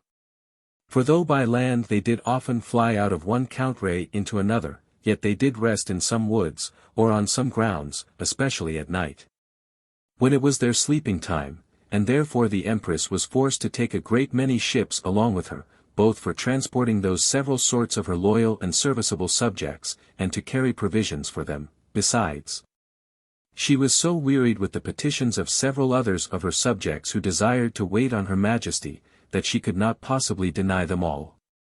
For some would rather choose to be drowned, than not tender their duty to her. Thus after all things were made fit and ready, the Empress began her journey. I cannot properly say, she set sail, by reason in some part, as in the passage between the two worlds, which yet was but short, the ships were drawn under water by the fishmen with golden chains, so that they had no need of sails there, nor of any other arts, but only to keep out water from entering into the ships, and to give or make so much air as would serve, for breath or respiration, those land animals that were in the ships, which the giants had so artificially contrived, that they which were therein, found no inconveniency at all, and after they had passed the icy sea, the golden ships appeared above water. And so went on until they came near the kingdom that was the Empress's native country, where the bear-men through their telescopes discovered a great number of ships which had beset all that kingdom, well rigged and manned. The Empress before she came in sight of the enemy, sent some of her fish and bird-men to bring her intelligence of their fleet. And hearing of their number, their station and posture, she gave order that when it was night, her bird-men should carry in their beaks some of the mentioned fire stones, with the tops thereof wetted. And the fishmen should carry them likewise, and hold them out of the water, for they were cut in the form of torches or candles, and being many thousands, made a terrible shew, for it appeared as if all the air and sea had been of a flaming fire. And all that were upon the sea, or near it, did verily believe, the time of judgment, or the last day was come, which made them all fall down, and pray. At the break of day, the Empress commanded those lights to be put out, and then the naval forces of the enemy perceived nothing but a number of ships without sails, guns, arms, and other instruments of war. Which ships seemed to swim of themselves, without any help or assistance, which sight put them into a great amaze. Neither could they perceive that those ships were of gold, by reason the Empress had caused them all to be colored black, or with a dark color. So that the natural color of the gold could not be perceived through the artificial color of the paint, no not by the best telescopes. All which put the enemy's fleet into such a fright at night, and to such wonder in the morning, or at daytime, that they know not what to judge or make of them. For they know neither what ships they were, nor what party they belonged to, insomuch that they had no power to stir. In the meanwhile, the Empress, knowing the colors of her own country, sent a letter to their general, and the rest of the chief commanders, to let them know, that she was a great and powerful princess. And came to assist them against their enemies, wherefore she desired they should declare themselves, when they would have her help and assistance. Hereupon a council was called, and the business debated, but there were so many cross and different opinions, that they could not suddenly resolve what answer to send the Empress. At which she grew angry, insomuch that she resolved to return into her blazing world, without giving any assistance to her countrymen, but the Duchess of Newcastle entreated her Majesty to abate her passion. For, said she, great councils are most commonly slow, because many men have many several opinions. Besides, every counsellor striving to be the wisest, makes long speeches, and raise many doubts, which cause retardments. If I had long-speeched counsellors, replied the Empress, I would hang them, by reason they give more words, than advice. The Duchess answered, that her Majesty should not be angry, but consider the differences of that and her blazing world. For, said she, they are not both alike, but there are grosser and duller understandings in this, than in the blazing world. At last a messenger came out, who returned the Empress thanks for her kind proffer, but desired withal, to know from whence she came, and how, and in what manner her assistance could be serviceable to them. The Empress answered, that she was not bound to tell them whence she came, but as for the manner of her assistance, I will appear, said she, to your navy in a splendorous light, surrounded with fire. The messenger asked at what time they should expect her coming. I'll be with you, answered the Empress, about 1 o'clock at night. With this report the messenger returned, which made both the poor counsellors and seamen much afraid. But yet they longed for the time to behold this strange sight. The appointed hour being come, the Empress appeared with garments made of the star stone, and was borne or supported above the water, upon the fish, men's heads and backs, so that she seemed to walk upon the face of the water. And the bird and fishmen carried the fire stone, lighted both in the air, and above the waters. Which sight, when her countrymen perceived at a distance, their hearts began to tremble. But coming something nearer, she left her torches, and appeared onely in her garments of light, like an angel, or some deity, and all kneeled down before her. And worshipped her with all submission and reverence, but the Empress would not come nearer than at such a distance where her voice might be generally heard, by reason she would not have that any of her accoutrements should be perceived, but the splendor thereof. And when she was come so near that her voice could be heard and understood by all, she made this following speech. Dear countrymen, for so you are, although you know me not. I being a native of this kingdom, and hearing that most part of this world had resolved to make war against it, and sought to destroy it, at least to weaken its naval force and power, have made a voyage out of another world, to lend you my assistance against your enemies. I come not to make bargains with you, or to regard my own interest more than your safety. But I intend to make you the most powerful nation of this world, and therefore I have chosen rather to quit my own tranquility, riches, and pleasure, than suffer you to be ruined and destroyed. All the return I desire, is but your grateful acknowledgment, and to declare my power, love and loyalty to my native country, for, although I am now a great and absolute princess, and empress of a whole world, yet I acknowledge that once I was a subject of this kingdom, which is but a small part of this world. And therefore I will have you undoubtedly believe, that I shall destroy all your enemies before this following night, I mean those which trouble you by sea. And if you have any by land, assure yourself I shall also give you my assistance against them, and make you triumph over all that seek your ruin and destruction.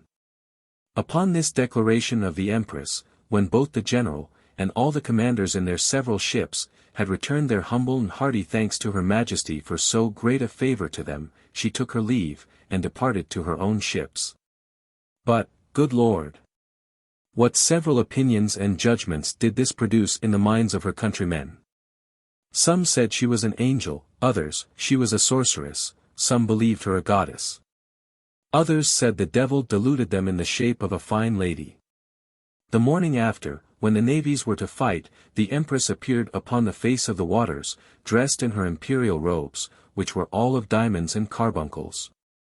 In one hand she held a buckler, made of one entire carbuncle, and in the other hand a spear of one entire diamond. On her head she had a cap of diamonds, and just upon the top of the crown, was a star made of the star stone, mentioned heretofore. And a half-moon made of the same stone, was placed on her forehead. All her other garments were of several sorts of precious jewels.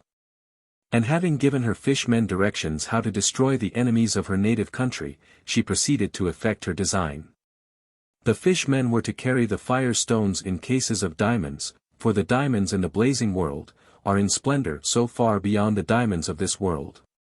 As pebble stones are to the best sort of this world's diamonds, and to uncase or uncover those fire stones no sooner but when they were just under the enemy's ships, or close at their sides, and then to wet them, and set their ships on fire. Which was no sooner done, but all the enemy's fleet was of a flaming fire, and coming to the place where the powder was, it straight blew them up. So that all the several navies of the enemies, were destroyed in a short time, which when her countrymen did see, they all cried out with one voice, that she was an angel sent from God to deliver them out of the hands of their enemies, neither would she return into the blazing world, until she had forced all the rest of the world to submit to that same nation. In the meantime, the general of all their naval forces, sent to their sovereign to acquaint him with their miraculous delivery and conquest, and with the Empress's design of making him the most powerful monarch of all that world. After a short time, the Empress sent herself, to the sovereign of that nation to know in what she could be serviceable to him. Who returning her many thanks, both for her assistance against his enemies, and her kind proffer to do him further service for the good and benefit of his nations, for he was king over several kingdoms, sent her word, that although she did partly destroy his enemies by sea, yet, they were so powerful, that they did hinder the trade and traffic of his dominions. To which the Empress returned this answer, that she would burn and sink all those ships that would not pay him tribute. And forthwith sent to all the neighboring nations, who had any traffic by sea, desiring them to pay tribute to the king and sovereign of that nation where she was born, but they denied it with great scorn. Whereupon, she immediately commanded her fishmen, to destroy all strangers' ships that trafficked on the seas, which they did according to the Empress's command.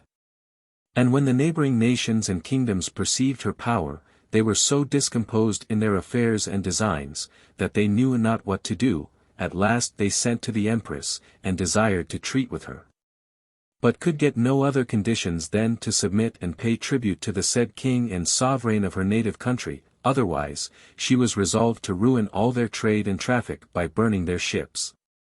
Long was this treaty, but in fine, they could obtain nothing, so that at last they were inforsaid to submit, by which the king of the mentioned nations became absolute master of the seas, and consequently of that world. By reason, as I mentioned heretofore, the several nations of that world could not well live without traffic and commerce, by sea, as well as by land. But after a short time, those neighboring nations finding themselves so much enslaved, that they were hardly able to peep out of their own dominions without a chargeable tribute, they all agreed to join again their forces against the king and sovereign of the said dominions. Which when the Empress received notice of, she sent out her fishmen to destroy, as they had done before, the remainder of all their naval power, by which they were soon forced again to submit. Except some nations which could live without foreign traffic, and some whose trade and traffic was merely by land. These would no ways be tributary to the mentioned king. The Empress sent them word, that in case they did not submit to him, she intended to fire all their towns and cities, and reduce them by force, to what they would not yield with a good will. But they rejected and scorned her Majesty's message, which provoked her anger so much, that she resolved to send her bird and worm men thither, with order to begin first with their smaller towns, and set them on fire, for she was loath to make more spoil than she was forced to do, and if they remained still obstinate in their resolutions, to destroy also their greater cities. The only difficulty was, how to convey the worm men conveniently to those places.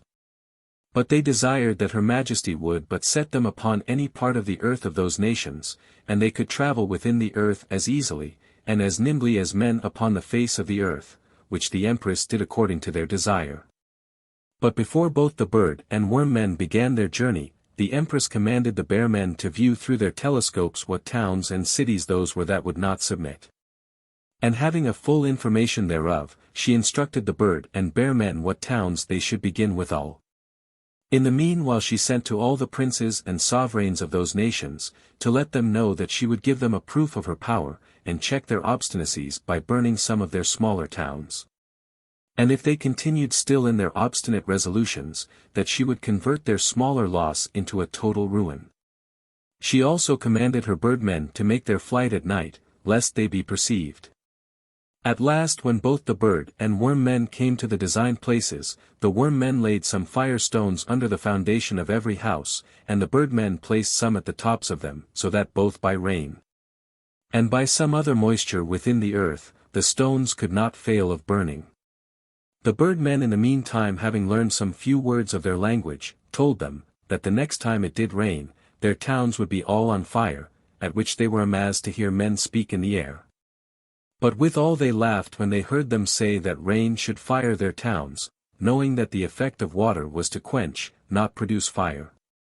At last a rain came, and upon a sudden all their houses appeared of a flaming fire.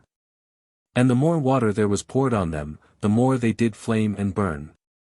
Which struck such a fright and terror into all the neighboring cities, nations and kingdoms, that for fear the like should happen to them, they, and all the rest of the parts of that world, granted the Empress's desire, and submitted to the monarch and sovereign of her native country, the King of Esfi.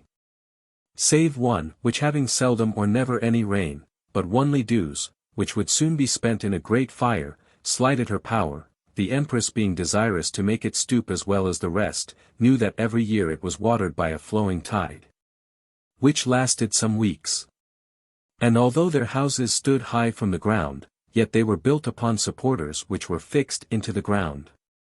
Wherefore she commanded both her bird and worm men to lay some of the fire stones at the bottom of those supporters, and when the tide came in, all their houses were of a fire, which did so rarefy the water, that the tide was soon turned into a vapor, and this vapor again into air, which caused not only a destruction of their houses, but also a general barrenness over all their country that year, and forced them to submit, as well as the rest of the world had done.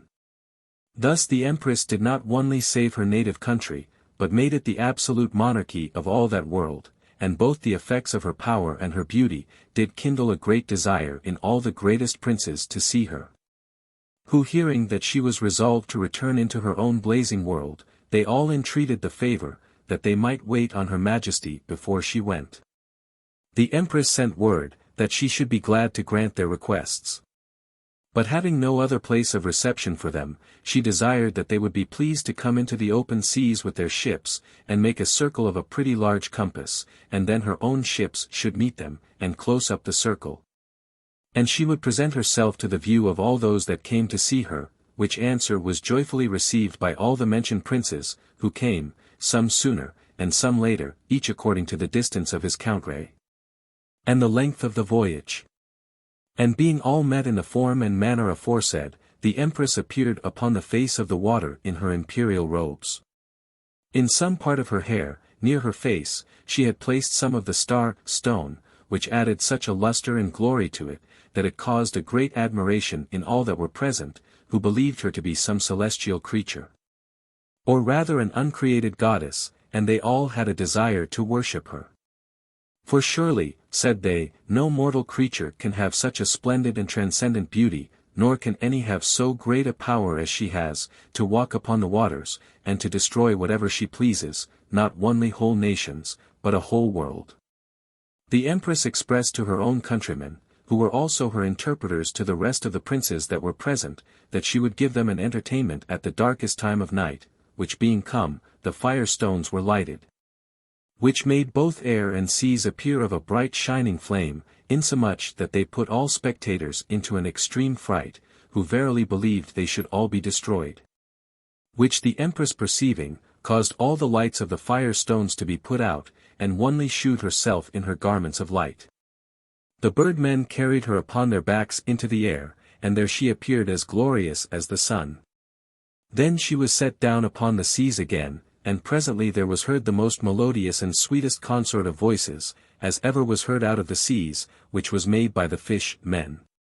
This consort was answered by another, made by the birdmen in the air, so that it seemed as if sea and air had spoke, and answered each other by way of singing dialogues, or after the manner of those plays that are acted by singing voices. But when it was upon break of day, the Empress ended her entertainment, and at full daylight all the princes perceived that she went into the ship wherein the prince and monarch of her native country was, the king of Esfi, with whom she had several conferences. And having assured him of the readiness of her assistance whensoever he required it, telling him withal, that she wanted no intelligence, she went forth again upon the waters. And being in the midst of the circle made by those ships that were present, she desired them to draw somewhat nearer, that they might hear her speak. Which being done, she declared herself in this following manner. Great, heroic, and famous monarchs, I come hither to assist the king of Esfi against his enemies, he being unjustly assaulted by many several nations, which would fain take away his hereditary rights, and prerogatives of the narrow seas. At which unjust ice, heaven was much displeased, and for the injuries he received from his enemies, rewarded him with an absolute power, so that now he is become the head monarch of all this world.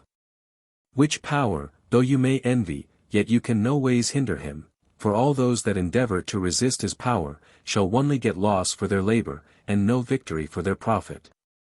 Wherefore my advice to you all is, to pay him tribute justly and truly, that you may live peaceably and happily, and be rewarded with the blessings of heaven, which I wish you from my soul.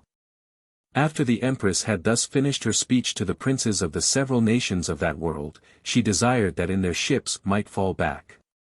Which being done, her own fleet came into the circle, without any visible assistance of sails or tide.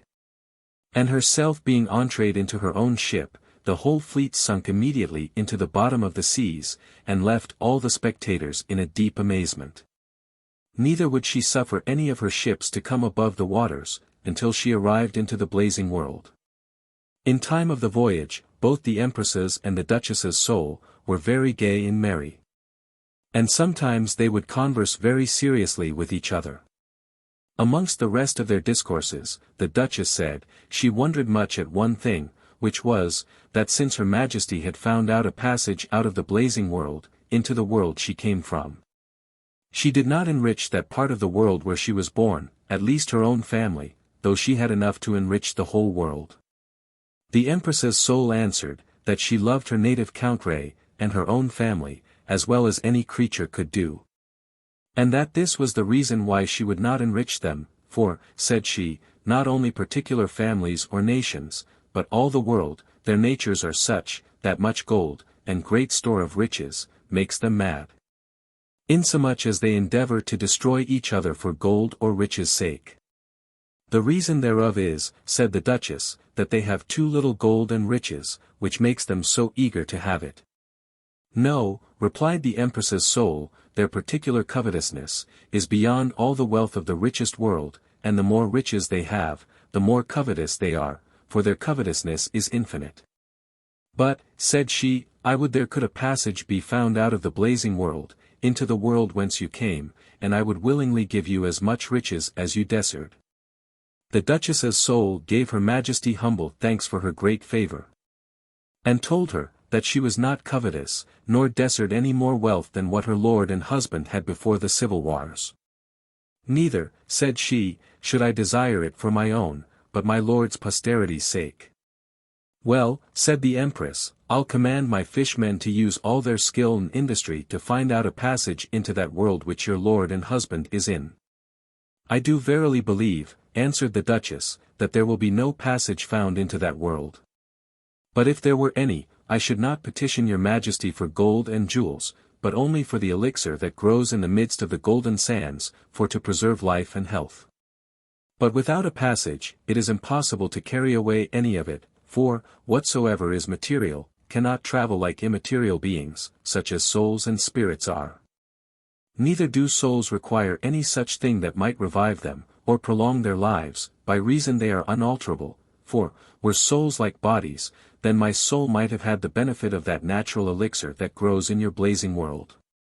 I wish earnestly," said the Empress, "that a passage might be found, and then both your lord and yourself, should neither want wealth, nor long life. Nay, I love you so well, that I would make you as great and powerful a monarchess as I am of the blazing world."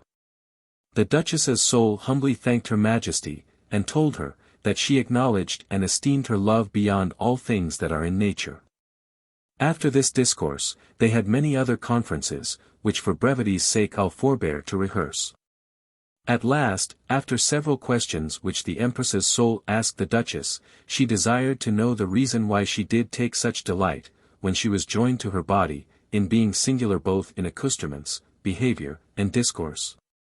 The Duchess's soul answered, she confessed that it was extravagant, and beyond what was usual and ordinary, but yet her ambition being such, that she would not be like others in anything, if it were possible, I endeavor, said she, to be as singular as I can, for, it argues but a mean nature, to imitate others, and though I do not love to be imitated, if I can possibly avoid it. Yet, rather than imitate others, I should choose to be imitated by others, for my nature is such, that I had rather appear worse in singularity, than better in the mode. If you were not a great lady, replied the Empress, you would never pass in the world for a wise lady, for, the world would say, your singularities are vanities.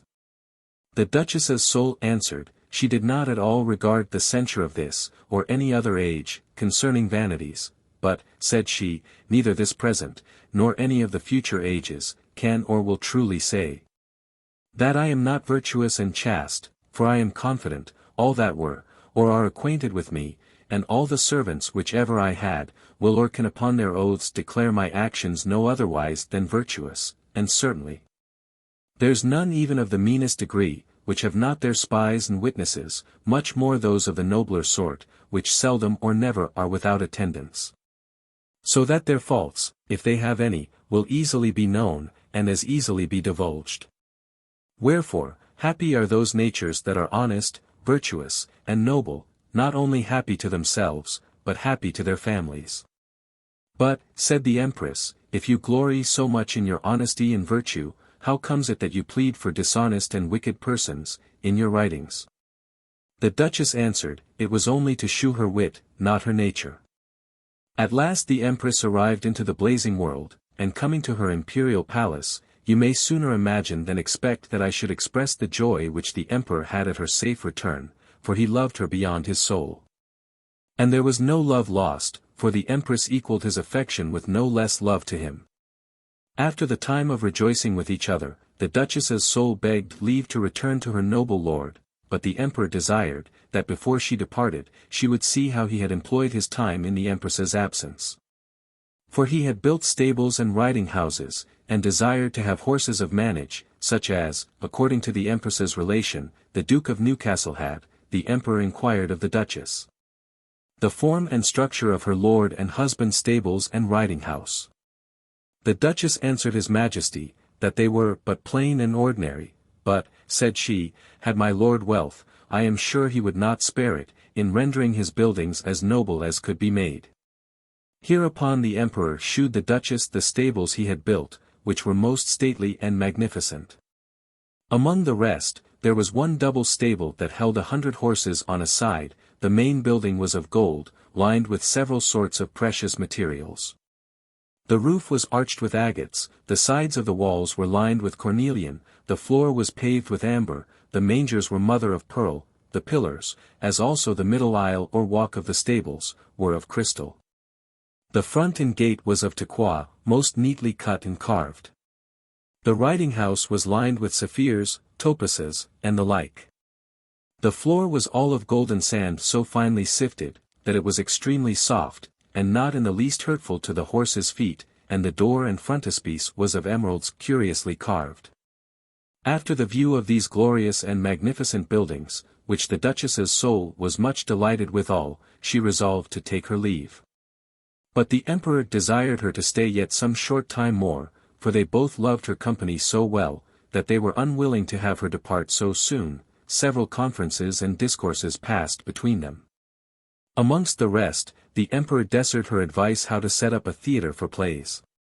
The Duchess confessed her ignorance in this art, telling His Majesty that she knew nothing of erecting theatres or scenes, but what she had by an immaterial observation, when she was with the Empress's soul in the chief city of entreing into one of their theatres, whereof the Empress could give as much account to His Majesty, as herself.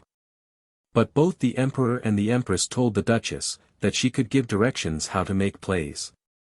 The Duchess answered, that she had as little skill to form a play after the mode, as she had to paint or make a scene for shew. But you have made plays, replied the Empress. Yes, answered the Duchess, I intended them for plays. But the wits of these present times condemn them as incapable of being represented or acted, because they were not made up according to the rules of art, though I dare say, that the descriptions are as good as any they have writ. The Emperor asked, whether the property of plays were not to describe the several humours, actions and fortunes of mankind? "'Tis so," answered the Duchess. "Why then," replied the Emperor, "the natural humours, actions and fortunes of mankind, are not done by the rules of art, but," said the Duchess, "it is the art and method of our wits to despise all descriptions of wit, humour, actions and fortunes that are without such artificial rules." The Emperor asked, "Are those good plays that are made so methodically and artificially?" The Duchess answered, they were good according to the judgment of the age, or mode of the nation, but not according to her judgment, for truly, said she, in my opinion, their plays will prove a nursery of whining lovers, and not an academy or school for wise, witty, noble and well-behaved men. But I, replied the Emperor, desire such a theatre as may make wise men, and will have such descriptions as are natural, not artificial. If your Majesty be of that opinion, said the Duchess's soul, then my plays may be acted in your blazing world, when they cannot be acted in the blinking world of wit. And the next time I come to visit your Majesty, I shall endeavour to order your Majesty's theatre, to present such plays as my wit is capable to make. Then the Empress told the Duchess, that she loved a foolish farce added to a wise play. The Duchess answered, that no world in nature had fitter creatures for it than the blazing world, for, said she, the lows men, the bird men, the spider and fox men, the ape men and satyrs appear in a farce extraordinary pleasant. Hereupon both the Emperor and Empress entreated the Duchess's soul to stay so long with them, till she had ordered her theatre, and made plays and farces fit for them. For they only wanted that sort of recreation, but the Duchess's soul begged their Majesties to give her leave to go into her native world. For she longed to be with her dear lord and husband, promising, that after a short time she would return again. Which being granted, though with much difficulty, she took her leave with all civility and respect, and so departed from their Majesties.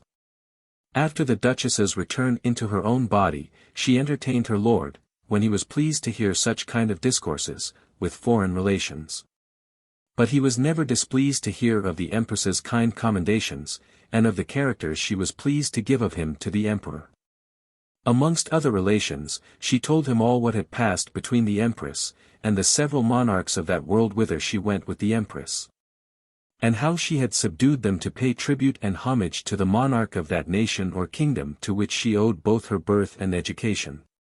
She also related to her lord what magnificent stables and riding houses the Emperor had built, and what fine horses were in the blazing world, of several shapes and sizes, and how exact their shapes were in each sort, and of many various colours, and fine marks, as if they had been painted by art, with such coats or skins, that they had a far greater gloss and smoothness than satin. And were there but a passage out of the blazing world into this, said she, you should not only have some of those horses, but such materials as the emperor has, to build your stables and riding houses withal. And so much gold, that I should never repine at your noble and generous gifts. The duke smilingly answered her, that he was sorry there was no passage between those two worlds, but, said he, I have always found an obstruction to my good fortunes. One time the Duchess chanced to discourse with some of her acquaintance, of the Empress of the blazing world, who asked her what pastimes and recreations her Majesty did most delight in.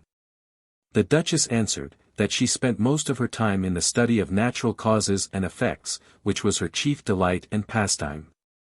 And that she loved to discourse sometimes with the most learned persons of that world, and to please the emperor and his nobles, who were all of the royal race, she went often abroad to take the air, but seldom in the daytime, always at night.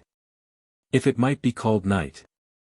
For, said she, the nights there, are as light as days, by reason of the numerous blazing stars, which are very splendorous, only their light is whiter than the sun's light, and as the sun's light is hot, so their light is cool. Not so cool as our twinkling starlight, nor is their sunlight so hot as ours, but more rate, and that part of the blazing world where the Empress resides, is always clear, and never subject to any storms, tempests, fogs or mists. But has only refreshing dews that nourish the earth, the air of it is sweet and temperate, and, as I said before, as much light in the sun's absence, as in its presence, which makes that time we call night. More pleasant there than the day, and sometimes the Empress goes abroad by water in barges, sometimes by land in chariots, and sometimes on horseback. Her royal chariots are very glorious, the body is one entire green diamond, the 4 small pillars that bear up the top cover, are 4 white diamonds, cut in the form thereof. The top or roof of the chariot, is one entire blue diamond, and at the 4 corners are great springs of rubies. The seat is made of cloth of gold, stuffed with ambergris beaten small, the chariot is drawn by 12 unicorns, whose trappings are all chains of pearl, and as for her barges, they are only of gold. Her guard of state, for she needs none for security, there being no rebels or enemies, consists of giants, but they seldom wait on their majesties abroad, because their extraordinary height and bigness does hinder their prospect. Her entertainment when she is upon the water, is the music of the fish and bird men, and by land are horse and foot matches, for the Empress takes much delight in making race matches with the Emperor, and the nobility. Some races are between the fox and ape men, which sometimes the satyrs strive to outrun, and some are between the spider-men and lice-men. Also there are several flight matches, between the several sorts of bird-men, and the several sorts of fly-men, and swimming matches, between the several sorts of fish-men. The Emperor, Empress, and their nobles, take also great delight to have collations, for in the blazing world, there are most delicious fruits of all sorts, and some such as in this world were never seen nor tasted. For there are most tempting sorts of fruit, after their collations are ended, they dance. And if they be upon the water, they dance upon the water, there lying so many fishmen so close and thick together, as they can dance very evenly and easily upon their backs, and need not fear drowning. Their music, both vocal and instrumental, is according to their several places, upon the water, it is of water instruments, as shells filled with water, and so moved by art, which is a very sweet and delightful harmony. And those dances which they dance upon the water, are, for the most part, such as we in this world call swimming dances, where they do not lift up their feet high, in lawns, or upon plains, they have wind instruments. But much better than those in our world, and when they dance in the woods, they have horn instruments, which although they are of a sort of wind instruments, yet they are of another fashion than the former. In their houses they have such instruments as are somewhat like our viols, violins, theorbos, lutes, citharins, guitars, harpsichords, and the like. But yet so far beyond them, that the difference cannot well be expressed, and as their places of dancing, and their music is different, so is their manner or way of dancing. In these and the like recreations, the Emperor, Empress, and the nobility pass their time. The Epilogue to the Reader.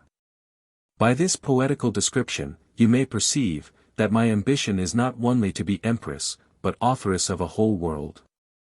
And that the worlds I have made, both the blazing and the other philosophical world, mentioned in the first part of this description, are framed and composed of the most pure, that is, the rational parts of matter, which are the parts of my mind. Which creation was more easily and suddenly effected, than the conquests of the two famous monarchs of the world, Alexander and Caesar. Neither have I made such disturbances, and caused so many dissolutions of particulars, otherwise named deaths, as they did. For I have destroyed but some few men in a little boat, which died through the extremity of cold, and that by the hand of justice, which was necessitated to punish their crime of stealing away a young and beauteous lady. And in the formation of those worlds, I take more delight and glory, than ever Alexander or Caesar did in conquering this terrestrial world. And though I have made my blazing world a peaceable world, allowing it but one religion, one language, and one government, yet could I make another world, as full of factions, divisions and wars, as this is of peace and tranquility. And the rational figures of my mind might express as much courage to fight, as Hector and Achilles had, and be as wise as Nestor, as eloquent as Ulysses, and be as beautiful as Helen. But I esteeming peace before war, wit before policy, honesty before beauty, instead of the figures of Alexander, Caesar, Hector, Achilles, Nestor, Ulysses, Helen, and chose rather the figure of honest Margaret Newcastle, which now I would not change for all this terrestrial world. And if any should like the world I have made, and be willing to be my subjects, they may imagine themselves such, and they are such, I mean in their minds, fancies, or imaginations. But if they cannot endure to be subjects, they may create worlds of their own, and govern themselves as they please. But yet let them have a care, not to prove unjust usurpers, and to rob me of mine, for, concerning the philosophical world, I am empress of it myself. And as for the blazing world, it having an empress already, who rules it with great wisdom and conduct, which empress is my dear Platonic friend.